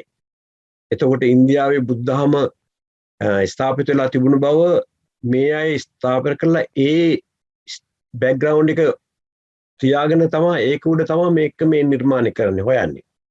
එතකොට මේගොල්ලෝ ගොඩක් කරලා තියෙන ගවේෂණ වලට අනුව හිතලා තියෙන්නේ මේ ඉන්දියාවේ කොහොම හරි මේ මාගධී භාෂාව සහ පාලි භාෂාව පිළිබඳව කරුණු තියෙන්න ඕනේ. ඒ වගේම ඉන්දියාව කියන විශාල රටක් විශාල මේ මගධය කියන්නේ විශාල ජනපදයක්.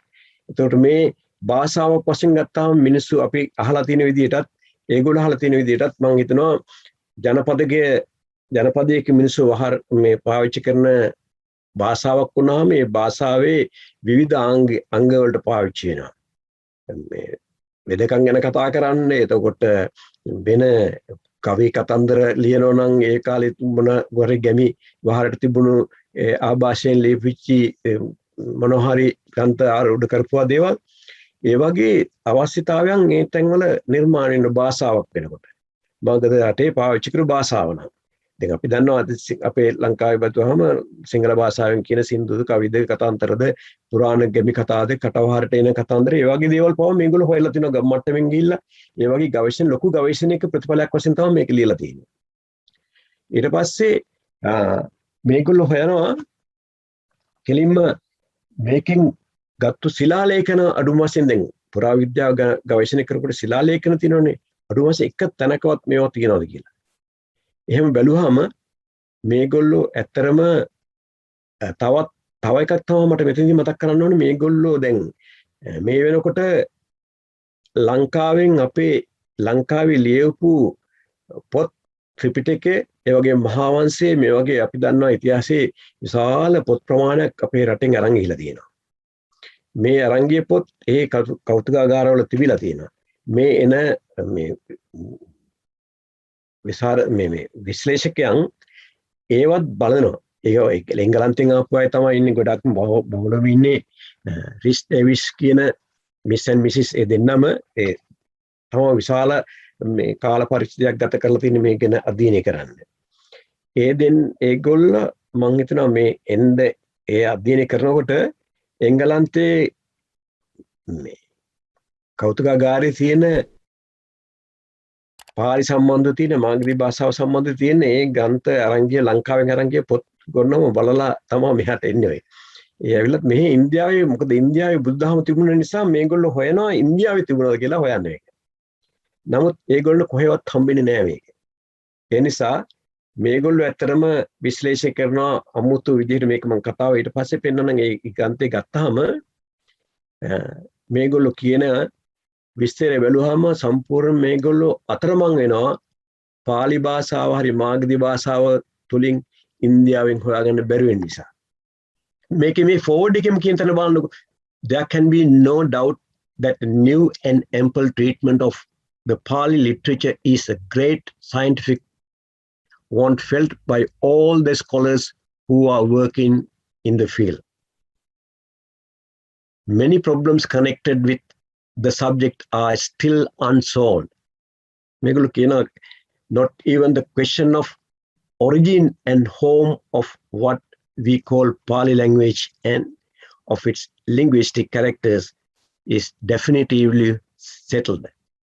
And the chronological order of a single book is very often uncertain. මේගොල්ලෝ කියන කෙලින්ම මම අර කිව්වා වගේ තාම සෝල් වෙලා නැහැ. මොකද මේ සෝල් වෙලා නැහැ කියලා කියන්නේ මේගොල්ලෝ තාම හිතන් ඉන්නේ මේක ඉන්දියාවේ තියෙන්න ඕන කියලා. මේක ඔරිජින් එක කොතනද කියලා හොයාගන්න ඉන්දියාවේ කෝණයෙන් තමයි බලන්නේ. එතකොට මේගොල්ලෝ හොයාගන්න තැනක් නැහැ. ඒකයි මේගොල්ලෝ කියන්නේ පාලි භාෂාවේ ඔරිජින් එක කොතනින් පටන් ගත්තේ කියන එක හොයාගන්න ඒක අන්සෝල් ප්‍රශ්නයක් තාමත් විසඳුම් එකක් නෙමෙයි. හරි ඊට පස්සේ දැන් මම කියනවා දැන් මෙහෙම යනකොට දැන් ආපහු පාතාව ටික පහළට යනකොට මේක මේ ලියලා තියෙන මෙන්න මේ බිමලා චර්න්ලෝ තමයි ඉදිරිපත් කරන්නේ එයාගේ තමයි මේ එයාගේ නායකත්වයෙන් 1933 මේ මාස 22 දැන් ඒතර ජනිත මහත්මයා මේ මම ඇතර විශේෂ අවධානයක් යොදු කරා මේ පාලි භාෂාවේ සාහිත්‍යමය ඇගීම කියන මේ පොත විස්තර කරාම ඒක සමූහයක් වශයෙන් බැලුවාම සාරාංශය බැලුවම මුළු බුද්ධ ඉතිහාසයේම ඒ වගේම බුදු දහමේ තියෙන එක සූත්‍ර වශයෙන් ඒ අරගෙන ඒගොල්ලෝ ඇනලයිස් කරලා තියෙනවා විස්තර කරලා තියෙනවා ඒ වගේම අවසානයේ නමුත් මේගොල්ලෝ පරමාර්ථ වෙලා තියෙන්නේ මේ භාෂාව මේ බුද්ධ ඉතිහාසයේ බුද්ධ වචනය මේ සියල්ල ඉන්දියාවේ තිබුණා නම් මේ ඉන්දියාවේ මොනවා හරි මේ ආශ්‍රයෙන් තිබිය යුතු කියන පරමාර්ථයේ තමයි ඒගොල්ලෝ බලලා තියෙන්නේ. ඒ බැලුවාම මේගොල්ලන්ට කිසිම දෙයක් හම්බෙලා නැහැ.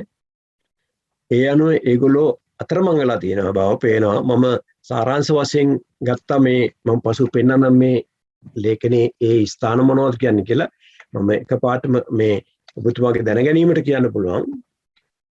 පාලි භාෂාව ඉන්දියාවට ආවේ ලංකාවෙන් කියන එක පැහැදිලිව මේගොල්ලෝ කියනවා. ඒ වගේම පාලි භාෂාව නිර්මාණය වෙලා තියෙන්නේ බුද්ධ වචනේ ලේඛනගත කිරීමට පමණයි. ඒ වගේම ඒ කියන්නේ වෙන කිසිම භාෂාවකට කිසිම දෙයකට පාවිච්චි වෙලා නැහැ කියලා ඉන්දියාවේ කියන විදිහට නමුත් ඒගොල්ලෝ පසු කාලින ඔබ දකින්න ඇති ලංකාවේ නම් මහා වංශයේ චූල වංශය වගේ ඒවා ලියවිලා තියෙනවා. නමුත් ඒගොල්ලෝ ලංකාව පැත්තට යොමු වුණේ නැහැ. ඉන්දියාවෙන් තමයි මේක ફોකස් කරන්න දාගෙන හිටියේ මේක ඉන්දියාවෙන්ම හොයාගන්න. ඒ අනුව ඒගොල්ලෝ හම්බෙලා නැහැ. මොකද පසු කාලේනේ ඔය ඉන්දියාවට මේ ලංකාවෙන් මේ ත්‍රිපිටකය වගේම අට කතා වගේ දේවල් ගිය නිසා ඒගොල්ලෝ ඒ ඇසුරින් බැලුවට මෙහෙම හම්බෙලා නැහැ. ඒ වගේම තමයි පසු කාලීනව පාලි ක්‍රමයෙන් භාෂාවක් ලෙස වැඩි දියුණු වෙනවා. ඊට පස්සේ ලිඛිත භාෂාවක් විදිහට පාවිච්චි වෙලා තියෙනවා. ඊළඟට කියනවා මේගොල්ලෝ පාලි භාෂාව තුළ කිසිදු වෙනත් භාෂාවක වචන අඩංගු නැත. ඒ තනි පිරිසුදු භාෂාවක්. ඒ වගේම මේගොල්ලෝ නිගමනය කරනවා බුද්ධඝෝෂ එම භාෂාව ඡන්දස භාෂාවෙන් කැඩී ආව විදිහට විශ්වාස කරනවා. ඒ අනුව අපි මිස්ලීඩ් වෙලා තියෙනවා බුද්ධඝෝෂ නිසා. ඒ වගේම බුද්ධඝෝෂ ලංකාවේදී අට කතා පරිවර්තන කර ආපසු යන ගමනේදී බුරුමෙට ගොස් එහිදී පාලි භාෂාවේ ධර්මයේ බුරුම් භාෂාවට පරිවර්තනය කරලා ගියා කියනවා. ඒ වගේම මට මේකෙන් පේන්නේ ඒගොල්ලෝ කවදාවත් ලංකාවේ තත්ත්වය ගැන අධ්‍යයනයක් කරලා නැහැ. ලංකාව පැත්තට හැරිලාම නැහැ. පාලි වල ආරම්භය මාගධි භාෂාවේ ආරම්භයේ පැත්ත බලලා තින්නේ කෙලින්ම ඉන්දියාවේ බෑග්ග්‍රවුන්ඩ් එක තුල හොයාගන්න පරමාර්ථයෙන් පමණයි. ඒ අනුව නමුත් ලංකාවට අපි ගියාම අපි දකිනවා පසු මම ඊළඟට මම ස්ලයිඩ් එකේ පෙන්නන්නම් මේ කොහොමද මේ ඇත්තට මේගොල්ලෝ හිතන දේවල් ලංකාවට අනුයුක්ත කරාම අපිට කොහොමද ගොනු කරගන්න පුළුවන් වෙන්නේ කියන එක මම මේකේ මම කැමති ජනිත් මහත්මයා උඩට පෙන්නන්න දැන් කොඩිසිංහ මහත්තයා මම ඇත්තටම මම කැමතියි දැන් අපේ යථාර්ථ නරඹන අපේ ප්‍රේක්ෂකයන්ට ඔබතුමා පැහැදිලිව දැන් ඔය කියපු කරුණු ටික ඔය සාරාංශගත කරපු කරුණු ටික මේ මූලික පොතේ කොහොමද ඔවුන් ඉදිරිපත් කරලා තියෙන්නේ ඉංග්‍රීසි භාෂාවෙන් උනට කමන්නේ ටික ඔබතුමා කියවලා පැහැදිලි කරන්න මෙන්න මෙතන තියෙන්නේ මේක මේ ඉංග්‍රීසියෙන් සඳහන් කරලා තියෙන්නේ මේක මේ ටික අපි යථාර්ථ නරඹන අපේ ප්‍රේක්ෂකයන්ට බොහොම නිර්වුල්ව පැහැදිලි කරමු මේ භාෂාව හොයාගෙන යනකොට ඔබතුමා කියපු විදිහට ඒගොල්ලෝ මේ භාෂාව හොයන්නේ ඉන්දියාව තුලින්. ඒතකොට ඉන්දියාව තුලින් හොයන්න යනකොට ඒගොල්ලෝ අතරමං වෙන ආකාරය බොහොම පැහැදිලිව මේ වාර්තාව තුල තියෙනවා. ඒක අපි පෙන්නමු. ඔව් එතකොට මේ විදිහට දැන් අපි මෙතනින් බත්තම ඉන්ඩක්ෂන් එකෙන් පටන් ගත්තාම අපිට ඒ මම කිව්ව කරුණු ඔක්කොම පැහැදිලි කරලා සාරාංශනය කරලා තියෙනවා. මේ මෙතනදී කෙලින්ම පැහැදිලිව කියනවා මේ it is certain however that even up to 6th or 7th century AD Christwarsa the term Pali does not appear to have gained currency as a nomenclature for any kind of language. ඒ වෙනකල්ම කිසිම 6 වෙනි සතවර්ෂයේ 7 වෙනි සතවර්ෂයේ වෙන කාලයේ සීමාවත් එනකල් භාෂාවක් විදිහට මතුවලා නැහැ කියන එක තමයි ඒගොල්ලෝ නිගමනය කරලා තියෙන්නේ. නමුත් අපි දන්නවා ලංකාවේ පැත්තෙන් බැලුවම ඊට වඩා වෙනස් තත්ත්වයක් අපිට කියන්න පුළුවන්. ලංකාවේ මේ අපේ රටේ ස්වාමීන් වහන්සේලා ත්‍රිපිටක ග්‍රන්ථ ආරෝහණය කරනකොට ඒ පාවිච්චි වෙන්නේ කොහොමද කියන එක. නමුත් මේගොල්ලෝ කියන්නේ ඒක උනේ බුදුන් වහන්සේ පරිනිර්වාණයෙන් පස්සේ අවුරුදු 456ක් ගත වෙච්ච කාලේ. නමුත් මේගොල්ලෝ කියන්නේ මේක 6 වෙනි 7 වෙනි සතවර්ෂයේ වෙනකල් ක්‍රිස්තු වර්ෂ 7 වෙනි සතවර්ෂයේ වෙනකල් මතුවලා තිබුණේ නැහැ කියන එක. ඒ වගේම තවත් මෙතන තියෙනවා only the Pali has been brought over here from Ceylon. මේක පැහැදිලිව ඒගොල්ලෝ කියන ලංකාවට ගෙනල්ලා තියෙන්නේ මේ sorry ඉන්දියාවට ගෙනල්ලා තියෙන්නේ ලංකාවෙන්ම කියන එක. තවත් තැනකම අපි යනවා කැමති මේකේ මේ තියෙන්නේ as a matter of fact the earliest issue of the term Pali can be traced in the commentaries of Buddhaghosa and not in any earlier Buddhist writings. එයා ඒගොල්ලෝ හිතා ඉන්නේ කෙලින්ම බුද්ධඝෝෂ පාලියෙන් අටකතා පරිවර්තනය කරන තාක් කාලයක් පාලියක් තිබුණ නැහැ කියන එක තමයි මේගොල්ලෝ විශ්වාස කරන්නේ. මොකද හේතුව පසුව ඒගොල්ලෝ තේරුම් ගන්නවා මේ තවත් එනකොට මේ හැරිදි කියනවා the story of Magadi Nirutti is a pure invention of the Theros of Ceylon. මේක පැහැදිලිව කියනවා මාගදී නිරුත්ති නිර්මාතෘවරු ඇවිල්ලා ලංකාවේ ඒ කාලේ සිලෝන් කියලා නම් කරපු ලංකාවේ ස්වාමීන් වහන්සේලා තේරෝස් මේ තෙරුන් වහන්සේලා තමයි මේක කරේ කියන එක පැහැදිලිව මේගොල්ලෝ කියනවා. එහෙම නැත්නම් if not exactly that of Buddhaghosa. ඒතර මේගොල්ලෝ නිගමනය කරනවා මෙතන පාලි නිර්මාණය උනේ එක්කෝ ලංකාවේ හාමුදුරුවරුන්ගෙන් එහෙම නැත්නම් බුද්ධඝෝෂයෙන් කියන එක තහවුරු කරනවා.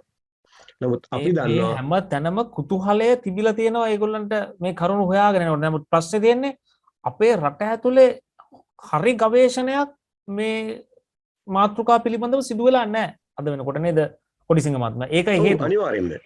ඔව් මේක හේතුව මේගොල්ලෝ කල්පනා කරන දැන් ලංකාවෙන් තමයි ඉන්දියාවට පාලි භාෂාව ආවේ කියන එක නිගමනය කරනවා. ඒක උලින් කිව්වනේ. ඔව් ඒ උපකල්පනය දැන් ඒගොල්ලෝ උපකල්පනයක් ගන්නවා දැන් මේ පාලි භාෂාව මාගධී භාෂාව තියෙන්නේ නැත්තේ ඉන්දියාවේ කියලා. ඒ තුල ඒගොල්ලෝ ගවේෂණය කරලා අන්තිමට ඒගොල්ලෝ හිර වෙන තැනදී තමයි මේ ප්‍රශ්න ටික ගැටලු ටික එන්නේ. ඒ ගැටලු ටික අපේ මිනිස්සුන්ට තාම හඳුනා ගන්න බැරි වෙලා තියෙනවා. අන්න එතනනේ ප්‍රශ්නේ තියෙන්නේ. දැන් අපේ තාම ගවේෂණයක් මේ පිළිබඳව හරි විශ්ලේෂණාත්මකව කරුණු කාරණා සොයා බැලීමක් කරන්නේ නැහැ. දැන් මේගොල්ලෝ මෙතන අවසාන නිගමන වලට එන්නේ දැන් ඔබතුමා කියපු විදිහට මේ ලංකාව සිලෝන් වල තමයි මේක තියෙන්නේ නැත්තේ කියන ඒගොල්ලෝ හිතනවා නේද? ඒ තැනට ඒගොල්ලෝ එනවා. ඒක ඉන්වෙන්ට් කරලා තියෙන්නේ අපේ හාමුදුරුවෝ කියලා කියනවා. එහෙම නැත්නම් බුද්ධඝෝෂ. බුද්ධඝෝෂ කියලා කියනවා. රයිට් හරි. මේගොල්ලෝ බලන්නේ මේ පැත්තෙන් ඉන්දියාවේ ආభాෂයනේ බලන්නේ. එතකොට අපි දන්නවා කියන්නේ පැහැදිලිව දන්නවා බුද්ධඝෝෂ ඇවිල්ලා පාලියට නිර්මාණය කරන්න ඉස්සෙල්ලා ලංකාවේ පාලියෙන් ලියවිච්ච පොත් තිබුණා.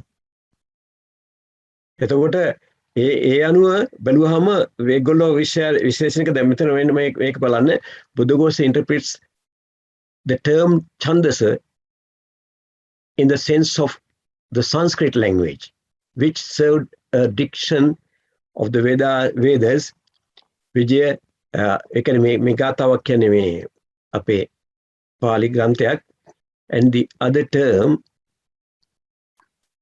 Sanskrit. මෙතන මෙයා විශ්වාස කරන මේගොල්ලෝ මේ බුද්ධඝෝෂ කියනවා කියලා මේ ඡන්දස භාෂාවෙන්ම නිර්මාණය ලාපු සංස්කෘත භාෂාවක් ඒ වගේ සංස්කෘතින් පස්සේ පාලි මාගධී භාෂාව නිර්මාණය වුණා කියන වගේ කතාවක් තමයි එතන යාගික කියන්නේ. ඒ අනුව බලුවාම it is clear from Buddhaghosa's comment that he has taken the term Chandasa indiscriminately as a synonym for the Sanskrit language and the term Sanskriti as a synonym for the Magadhi. මේක ආරම මුලින් කිව්වා වගේ ඒගොල්ලෝ ඡන්දස භාෂාවෙන් කැඩලාව සංස්කෘතයෙන් ආපු සිනොනිම් එකක් විතර මාගදී ආවා කියන එක මෙතනින් නොකියා කියන විශ්වාසයක් එයා තුල තිබිලා තියෙනවා. but we are aware මේගොල්ලෝ කියනවා අපව මේ ලියන පොතේ ලියන අය කියනවා but we are aware that the term Sanskrit Bhasha is of late origin.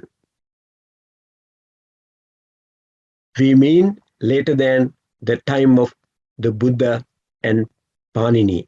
මේගොල්ලොම කියනවා දැන් බුද්ධඝෝෂ අර වගේ හැඳින්වීමක් පෙන්වන්න ගියාට ඡන්දස භාෂාවෙන් සංස්කෘත භාෂාවෙන් ඒ වගේ මාගධී භාෂාව දක්වා කැඩලා ආව බව බුද්ධඝෝෂයෙන් නිරූපණය වුණාට මේගොල්ලෝ කියනවා අපි දන්නවා සංස්කෘත ආවේ බුදුහාමුදුරුවෝගෙන් පස්සේ තවම බීජ භාෂාවක් කියලා. ඒ අනුව මෙතෙන්දී තව තැනක් තියෙනවා ඒ අනුව මේගොල්ලෝ සඳහන් කරන මේ ග්‍රන්ථයේ Buddhaghosa has misled us to rightly interpret the injunction of Buddhas. මේගොල්ලෝ කියන අතරම ඒ ආభాසයෙන් බුද්ධඝෝෂගේ ඒ ප්‍රකාශනයත් එක්ක එයාගේ විශ්වාසයත් එක්ක ඒගොල්ලෝ මිස්ලිඩ් වුණා මේ ගවේෂණය කරගෙන යද්දී. ඊට පස්සේ තවත් තැනක මට පෙන්වන්න ඕන ඔබතුමාට දැන් කොටිසිංහ මහත්මයා මේගොල්ලන්ගේ වාර්තා මේගොල්ලන්ගේ පසුකාලීන ගවේෂණ මේ විදිහට අවසන් වෙනවා නම් නිගමනය වෙන්නේ මේක නම් දැන් අපිට හොඳ අවස්ථාවක් තියෙනවා මේ අපේ රටේ මේ පාලි භාෂාව මාගධී භාෂාව පිළිබඳව හොඳ අධ්‍යයනයක් මේ රට තුල අපේ ස්වාමීන් වහන්සේලා අපේ විද්වතුන් කරලා ඉවරලා මේ ඇත්ත සමාජයට ඉදිරිපත් කරන එක. එතකොට ඉන්දියාවෙන් නෙමෙයි නම් මේක හම් වෙන්නේ මේ කොහෙන්ද මේ භාෂාව මගධේ භාෂාව තිබ්බේ කොහෙද මාගධී භාෂාව තිබ්බේ කොහෙද මොකද අපි ඉස්සර අපිට ඔළුවට දාපු චිත්‍රය තමයි බුදු පියාණන් වහන්සේ ධර්මයේ දේශනා කරේ පාලි භාෂාවෙන්. එතකොට පාලි භාෂාව වෙලා ඉන්දියාවේ තිබ්බ භාෂාව මේ විදිහට තමයි අපේ රටේ දරුවන්ගේ ඔළුවලට මේව කාවද්දලා තිබ්බේ. එතකොට ඉන්දියානු වාර්තාවලම පසුකාලීන කරපු අධ්‍යයනයන් තුල මෙහෙම සඳහන් වෙනවා නම් ඒ රටවල වලින් හොයාගන්න බෑ මේව කියලා. ඒගොල්ලොම සඳහන් වෙනවා නම් කුතුහලයක් ඇති කරනවා නම් මේ ලංකාවේ තමයි මේ භාෂාව තියෙන්නේ නැත්තේ මේව කියලා අපේ මිනිස්සුන්ගේ ලොකු උනන්දුවක් ඇති වෙනවා. අපේ මිනිස්සු මේව හොයලා බලන්න පෙළඹෙන්න ඕනේ. ඒක වගකීමක් අපේ මිනිස්සුන්ගේ කියන එක අපිට පැහැදිලි වෙනවා මේව දකිනකොට නේද කුඩිසිංහ මහත්තයා? අනිවාර්යයෙන්ම ඇත්තම මේක තමයි මේගොල්ලෝ මේ ගවේෂණය කරලා ඉන්දියාව පුරා අධ්‍යයනය කරලා ගොනු මේ එක්කෙනෙක් නෙවෙයි මම හිතනවා 20 ගාණක් මම මුලින් සඳහන් කරා වගේ ගවේෂකයෝ කීප දෙනෙක් නිර්මාණය කරපු කන්ක්ලූඩ් කරපු තැන් වලින් තමයි මේක හොයන්නේ. එතකොට එහෙම තියෙද්දි අපේ ඉතිහාසය පැත්තෙන් බැලුවාම විශේෂයෙන්ම දැන් අපේ ලංකාවේ ත්‍රිපිටක ග්‍රන්ථාරූඪ කියන එක පැහැදිලි මේ නිගමනයක්නේ. එතකොට එතනදී ඒ කාලේ මේ පාවිච්චි වුණා නම් මේ භාෂාව මේක තිබුණා නම් එතකොට ඒක මේගොල්ලොම කියනවා ලංකාවේ තමයි මේක පටන් ගත්තේ. එහෙම නැත්නම් බුදුඝෝෂක පස්සෙන් කියලා. බුදුඝෝෂ ආවේ පසු කාලීන බුදුහාමුදුරු පරිනිර්වාණයෙන් අවුරුදු 900 ගාණක් එහෙම ක්‍රිස්තු වර්ෂ 900 ගාණකදී වගේ. එතකොට නමුත් ත්‍රිපිටක ග්‍රන්ථාරූඪ කරේ බුද්ධ පරිනිර්වාණයෙන් අවුරුදු 456කට පස්සේ. එතකොට ඒ කියන කතාවත් එක්ක බැලුවම ලංකාවේ තහවුරු වීම මේ ලංකාවේ නිර්මාණය වෙච්ච භාෂාවක් කියන එක තහවුරු වෙනවා මෙතන පැහැදිලිවම. ඊට පස්සේ දැන් මෙතනදී කියනවා the history of Buddhism bears a clear testimony of the fact that none of the other sects adopted or adhered to this particular vehicle of expression. මේ බුද්ධ වචනේ පාවිච්චි මේ ප්‍රචාරණය කිරීම පාවිච්චි කරපු වාහනේ විදිහට පාවිච්චි කරපු මේ භාෂාවට කිසිමකින් ඇඩැප්ට් වෙලාවත් පස්සේ පාසු කාලීන නිර්මාණය වෙලාවත් නැහැ. මේක පැහැදිලි ක්ලියර් භාෂාවක් කියන එක පැහැදිලි කරනවා මෙතන. තව තැනක් මම සඳහන් කළා වෙලේ there is no foreign elements in Pali. මම කියුවේ වෙන භාෂාවකින් එහෙම සම්බන්ධ වෙලා ආපු වචන කලවම් වෙලා නැහැ මේකට. එක තැනක තියෙන imported Dravidian nouns සමහර Dravidian nouns පාවිච්චිලා දිනවා කියන කියනවා. ඒ හැරෙන්න වෙන භාෂාවලින් එකතු වෙච්ච ව්‍යාකරණ ඒ වගේ දේවල් මේ භාෂාව තුල නැහැ කියලා මේගොල්ලෝ නිගමනය කරනවා. මෙතනදී මට පෙන්වන්න ඕන මේගොල්ලෝ කියනවා ලංකාවේදී තමයි මේ පාලි භාෂාව නිර්මාණය කරන්න විශාල වැඩ ප්‍රමාණයක් සිද්ධ කරලා තියෙන කියන එක පැහැදිලි කරනවා. මෙතන මේ කියන්නේ reference was given to Magadhi, the Buddhist scriptures on the Hinayanist were written in the dialect. The existence of 35 works of Pali grammar in Ceylon shows the great attention paid to language. එතකොට ලංකාව තුළ මේ භාෂාව නිර්මාණය කරන්න විශාල පරිශ්‍රමයක් දරු බව ඒගොල්ලෝ පිළිගන්නවා. ඊළඟට මට අවස්ථාවක් දෙන්න. Pali is a language of literature which has been exclusively employed by the Buddhists and has sprung, like every literature language, more or less from the admixture of several dialects. මේකදී ඒගොල්ලෝ පැහැදිලි කරනවා කෙලින්ම පාලි භාෂාවක් විදිහට නිර්මාණය වුණාට පූර්ණ කාලීනව පාවිච්චි කරලා තියෙන්නේ බුද්ධ වචනය ලියන්න ලේඛනගත කරන්න පමණක් කෙනෙක්. ඊළඟට තව අවස්ථාවක් තියෙනවා. මෙතන මේ කැල බලන්න ජනිත මහත්මයා. The literary language Pali developed gradually and was probably fixed when it was reduced to writing in Ceylon under Vatagamini. ඒකෙන් අදහස් කරා මේක gradually develop වෙලා පසු කාලිනව මේක භාෂාවක් විතර ව්‍යාප්ත වෙලා තියෙනවා. ඇත්තටම අද වෙනකොට පාලි වෙනම අධ්‍යයනය කරන විශාල භාෂාවක් විදිහට බෞද්ධ ඉතිහාසය ගැන ලියන අපේ ලංකාවේ ශ්‍රී ලංකාවේ වුණත් ස්වාමීන් වහන්සේලා පාලි වෙනම විෂයක් වශයෙන් ඉගෙන ගන්න පාලි අධ්‍යයනය කරන තරමට විෂයක් වශයෙන් මේක ව්‍යාප්ත වෙනවා තියෙනවා කියන එකයි මේගොල්ලෝ අදහස් කරේ. ඊළඟට මේ පාලි ලිටරේචර් ඇනලිසිස් එක ගැන බලාගෙන යනකොට විශේෂයෙන් වැඩිපුරම කාල වෙලා මිඩංගුවක් කරලා තියෙන රිස් ඩේවිස් එතුමා කියන විදිහට මේ පරිසරයේදී ඒගොල්ලෝ අතරමං වෙනවා මේ අශෝක අධිරාජ්‍ය මගධ රාජධානියෙන් පටන් ගන්න කාලයකට පස්සේ Kosala became a part of Magadha. ඒතකොට මගධයත් කෝසලත් එකතු වෙලා ඒ අනුව මේ භාෂාවේ පරිහරණය වෙනස් වුණා. එහෙම නැත්නම් මේ අශෝක අධිරාජ්‍ය පාවිච්චි කරපු භාෂාව මේ මගධයෙන් එහෙම නැත්නම් මගධ භාෂාවෙන් ඈත් වෙලා කෝසල ජනපදයේ භාෂාවට පරිහරණය වුණාද කියන සැකයක් ඒගොල්ලෝ අතර තියෙනවා. නමුත් මේක වෙනම අපි විග්‍රහ කරගන්න ඕන අවස්ථාවක් විදිහට මම සලකනවා මේ වෙලාවේ. නැතුව නමුත් මට මතක් වෙන්න උනේ මේ ඉන්දියාව තුළ පාලි භාෂාවේ ලිටරේචර් එක ඇනලයිස් කරනකොට මේගොල්ලෝ අතරමං වීමක් වුණා. මේක හරි විනිශ්චයකට එළඹෙන්න බැරිකම නිසා. ඒ අනුව මේතුමිය කියනවා මෙහෙම මේ වගේ තැනකට පල්ලයට ඇවිල්ලා කියනවා but it must be noted as against Rhys Davies that the forms of Pali are not historical, the oldest of those known to us. එතකොට මේක අපිට අපි ගොඩාක් අතීතයේ දන්න පොත්වලට තරම් අතීතයකට යන්න බෑ කියන කතාවක් මෙතන මේගොල්ලෝ කියනවා. ඊළඟට මෙයා කියනවා මෙතන තමයි මේ රිස් ඩේවිස් මහත්මිය කියන්නේ she is much against the theory of that Pali is only another name of Magadhi. එයා කෙලින්ම ප්‍රතික්ෂේප කරනවා මාගධි කියන්නේ පාලි භාෂාව නෙවෙයි කියන එක. ඒකයි මට මෙතන පෙන්වන්න ඕනේ. ඊට පස්සේ අවසානයේ මම ගොඩක් දුරට මේක වෙලාවක් කාලය ගත කරන්න බලාපොරොත්තු වෙන්නේ මේක මේ මගේ මූලික පරමාර්ථය උනේ පාලි ලිටරේචර් ඇනලිසිස් එකේදී අපිට තහවුරු වෙනවා කෙලින්ම මුළු මේ පාලි භාෂාවම ඒ ලිඛිත භාෂාව සියල්ලම ලංකාවට ફોකස් කරලා ලංකාවේ සිද්ධ වුණා කියන එක විතරයි පෙන්වන්න උනේ. මේගොල්ලෝ අවසානයේ කියනවා මේ වගේ වගන්තිය බලන Pali is just text and there's no reason to believe that it was ever more than that. ඒකල කල්පනා කරන මේක කෙලින්ම නිර්මාණය වුණේ බුද්ධ වචනේ ලියන්න ලේඛනගත කරන්න ඉන් එහා කිසිම ජනපදයක පාවිච්චි කරපු භාෂාවක් නෙවෙයි කියන සංකල්පය මේගොල්ලෝ නිගමනය කරනවා.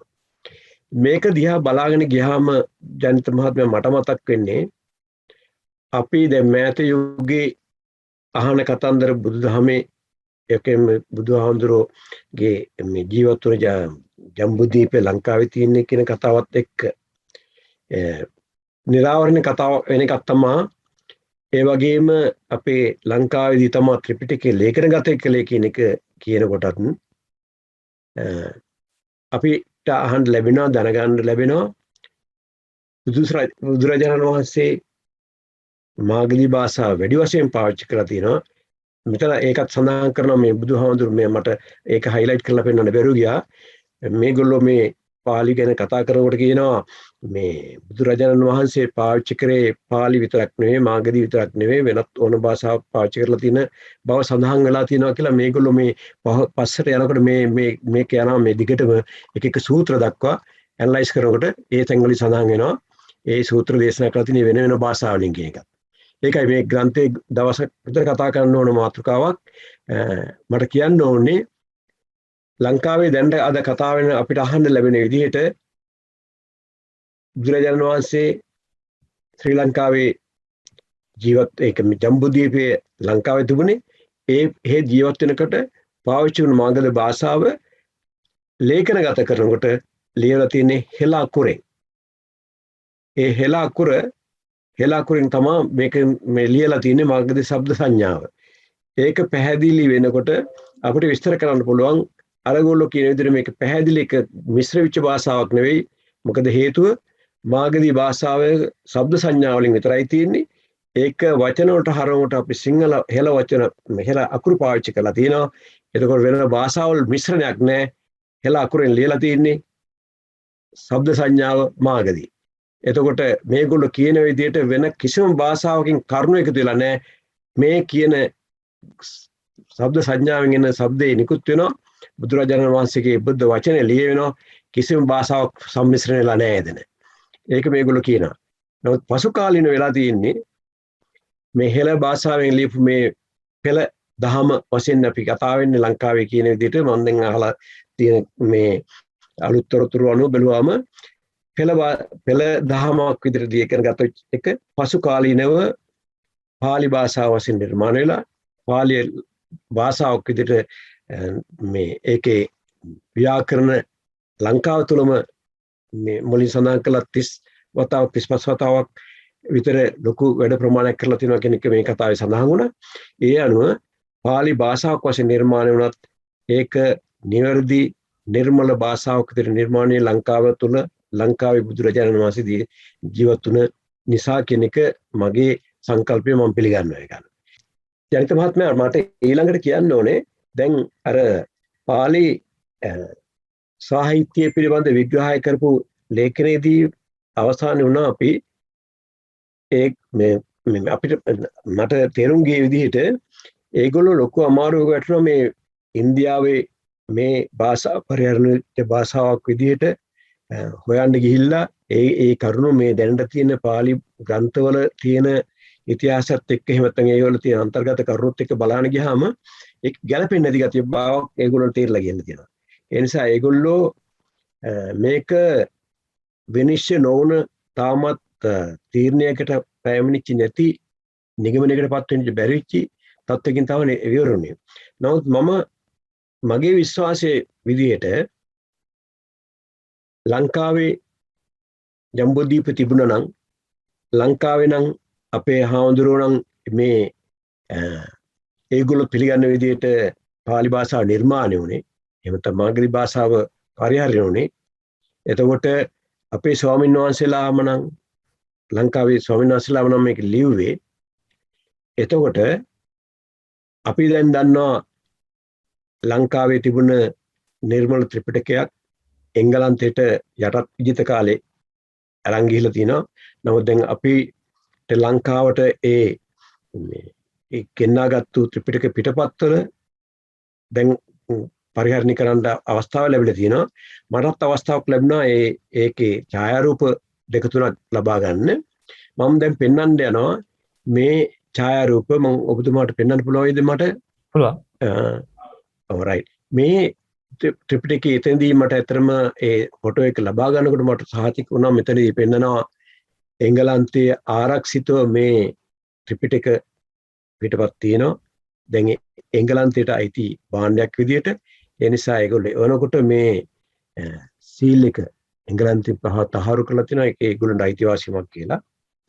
නමුත් ඒ ලේඛන දිහා බැලුවාම මේ ඊළඟ පිටුවෙන් මම පෙන්වන්නේ මේ තියෙන්නේ ඒ ත්‍රිපිටකයේ ඔය කියන විදිහට බුද්ධ වචනේ ලේඛනගත කරලා තියෙන විදිහට.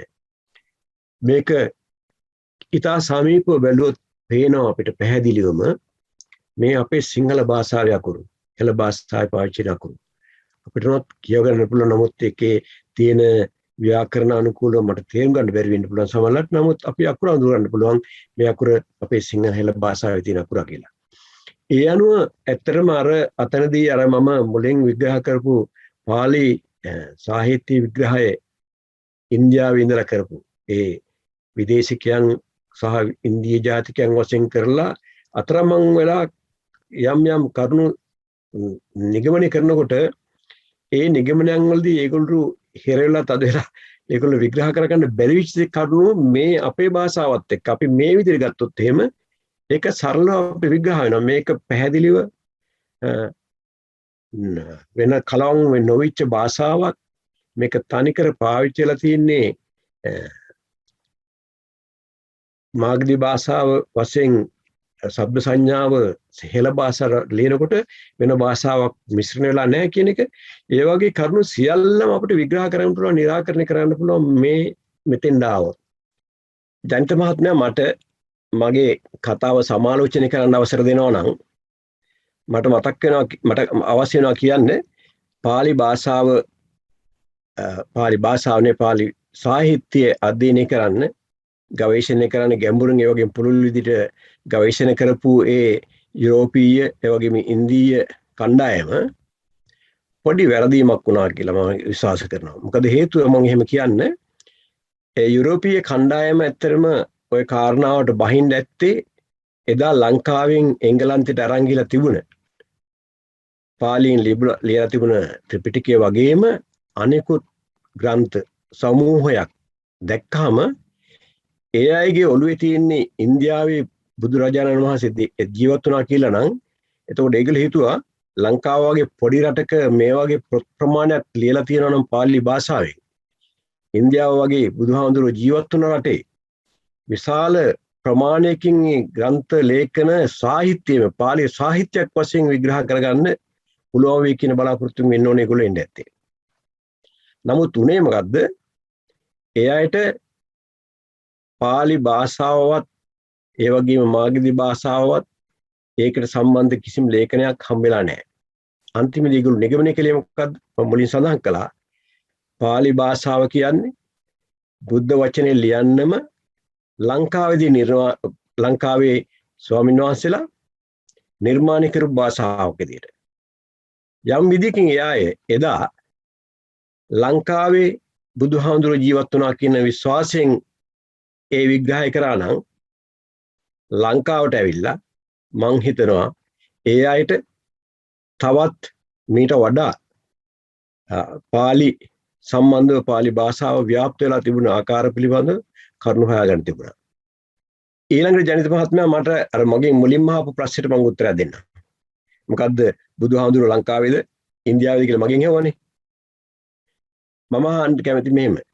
බුදුහාමුදුරුවෝ බුද්ධත්වයට පත් වෙලා මාස 3ක් ඇතුළතම මහියංගනේට ඇවිල්ලා ධර්ම දේශනා කළා කියන ඒක සනාථ වෙන කරුණු ඕන තරම් තියෙනවා. ඒ වගේම බුදුහාමුදුරුවෝ දේශනා කරපු ඒ දහම කටපාඩමින් පවත්වාගෙන ආරක්ෂා කරගෙන ආව බානක පරම්පරාවේ අවසාන පුරුක දක්වා පැවතුනේ අපේ ලංකාවේ. පටන් ගත්තේ කොහෙන් වුණත් අවසාන වුණේ අපේ ලංකාවෙන්. ඒ වගේම ඒ බුද්ධ වචනේ ලියන්න ග්‍රන්ථාරූඪ කරන්න වෙන ඒ සඳහාම නිර්මාණය කරා කියන පාලි භාෂාව නිර්මාණය කළෙත් අපේ හාමුදුරුවෝ අපේ රටේ.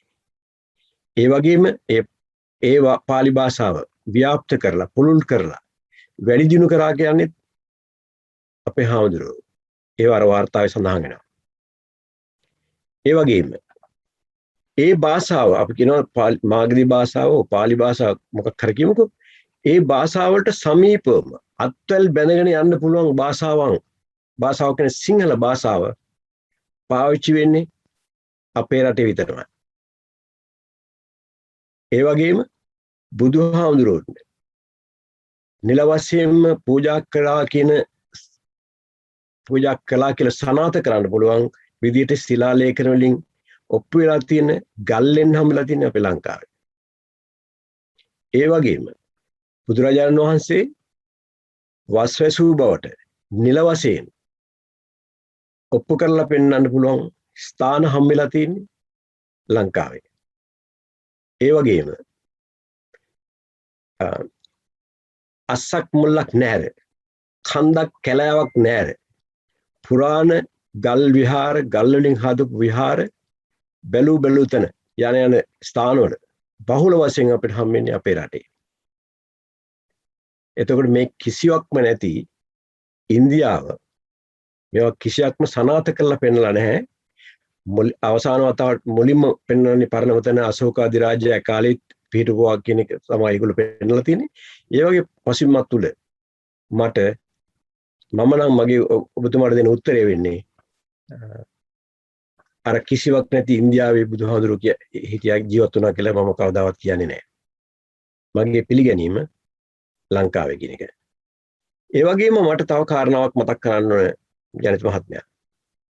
අදටත් අපේ ලංකාවේ විද්වතුන් ඒ වගේම මේ බුදුදහම සම්බන්ධව කතා කරන ස්වාමීන් වහන්සේලා වගේම ගිහි පිරිස් පිළිගන්නවා, කියන්නේ කතා කරනවා දැනටත් අදටත් ඉන්දියාව තුළ ජීවමාන භාෂාවක් විදිහට මාගදී එහෙම නැත්නම් මාගදී වලින් බිඳිලා ආපු මාගදී වලට සමීප භාෂාවන් තියෙනවා කියලා.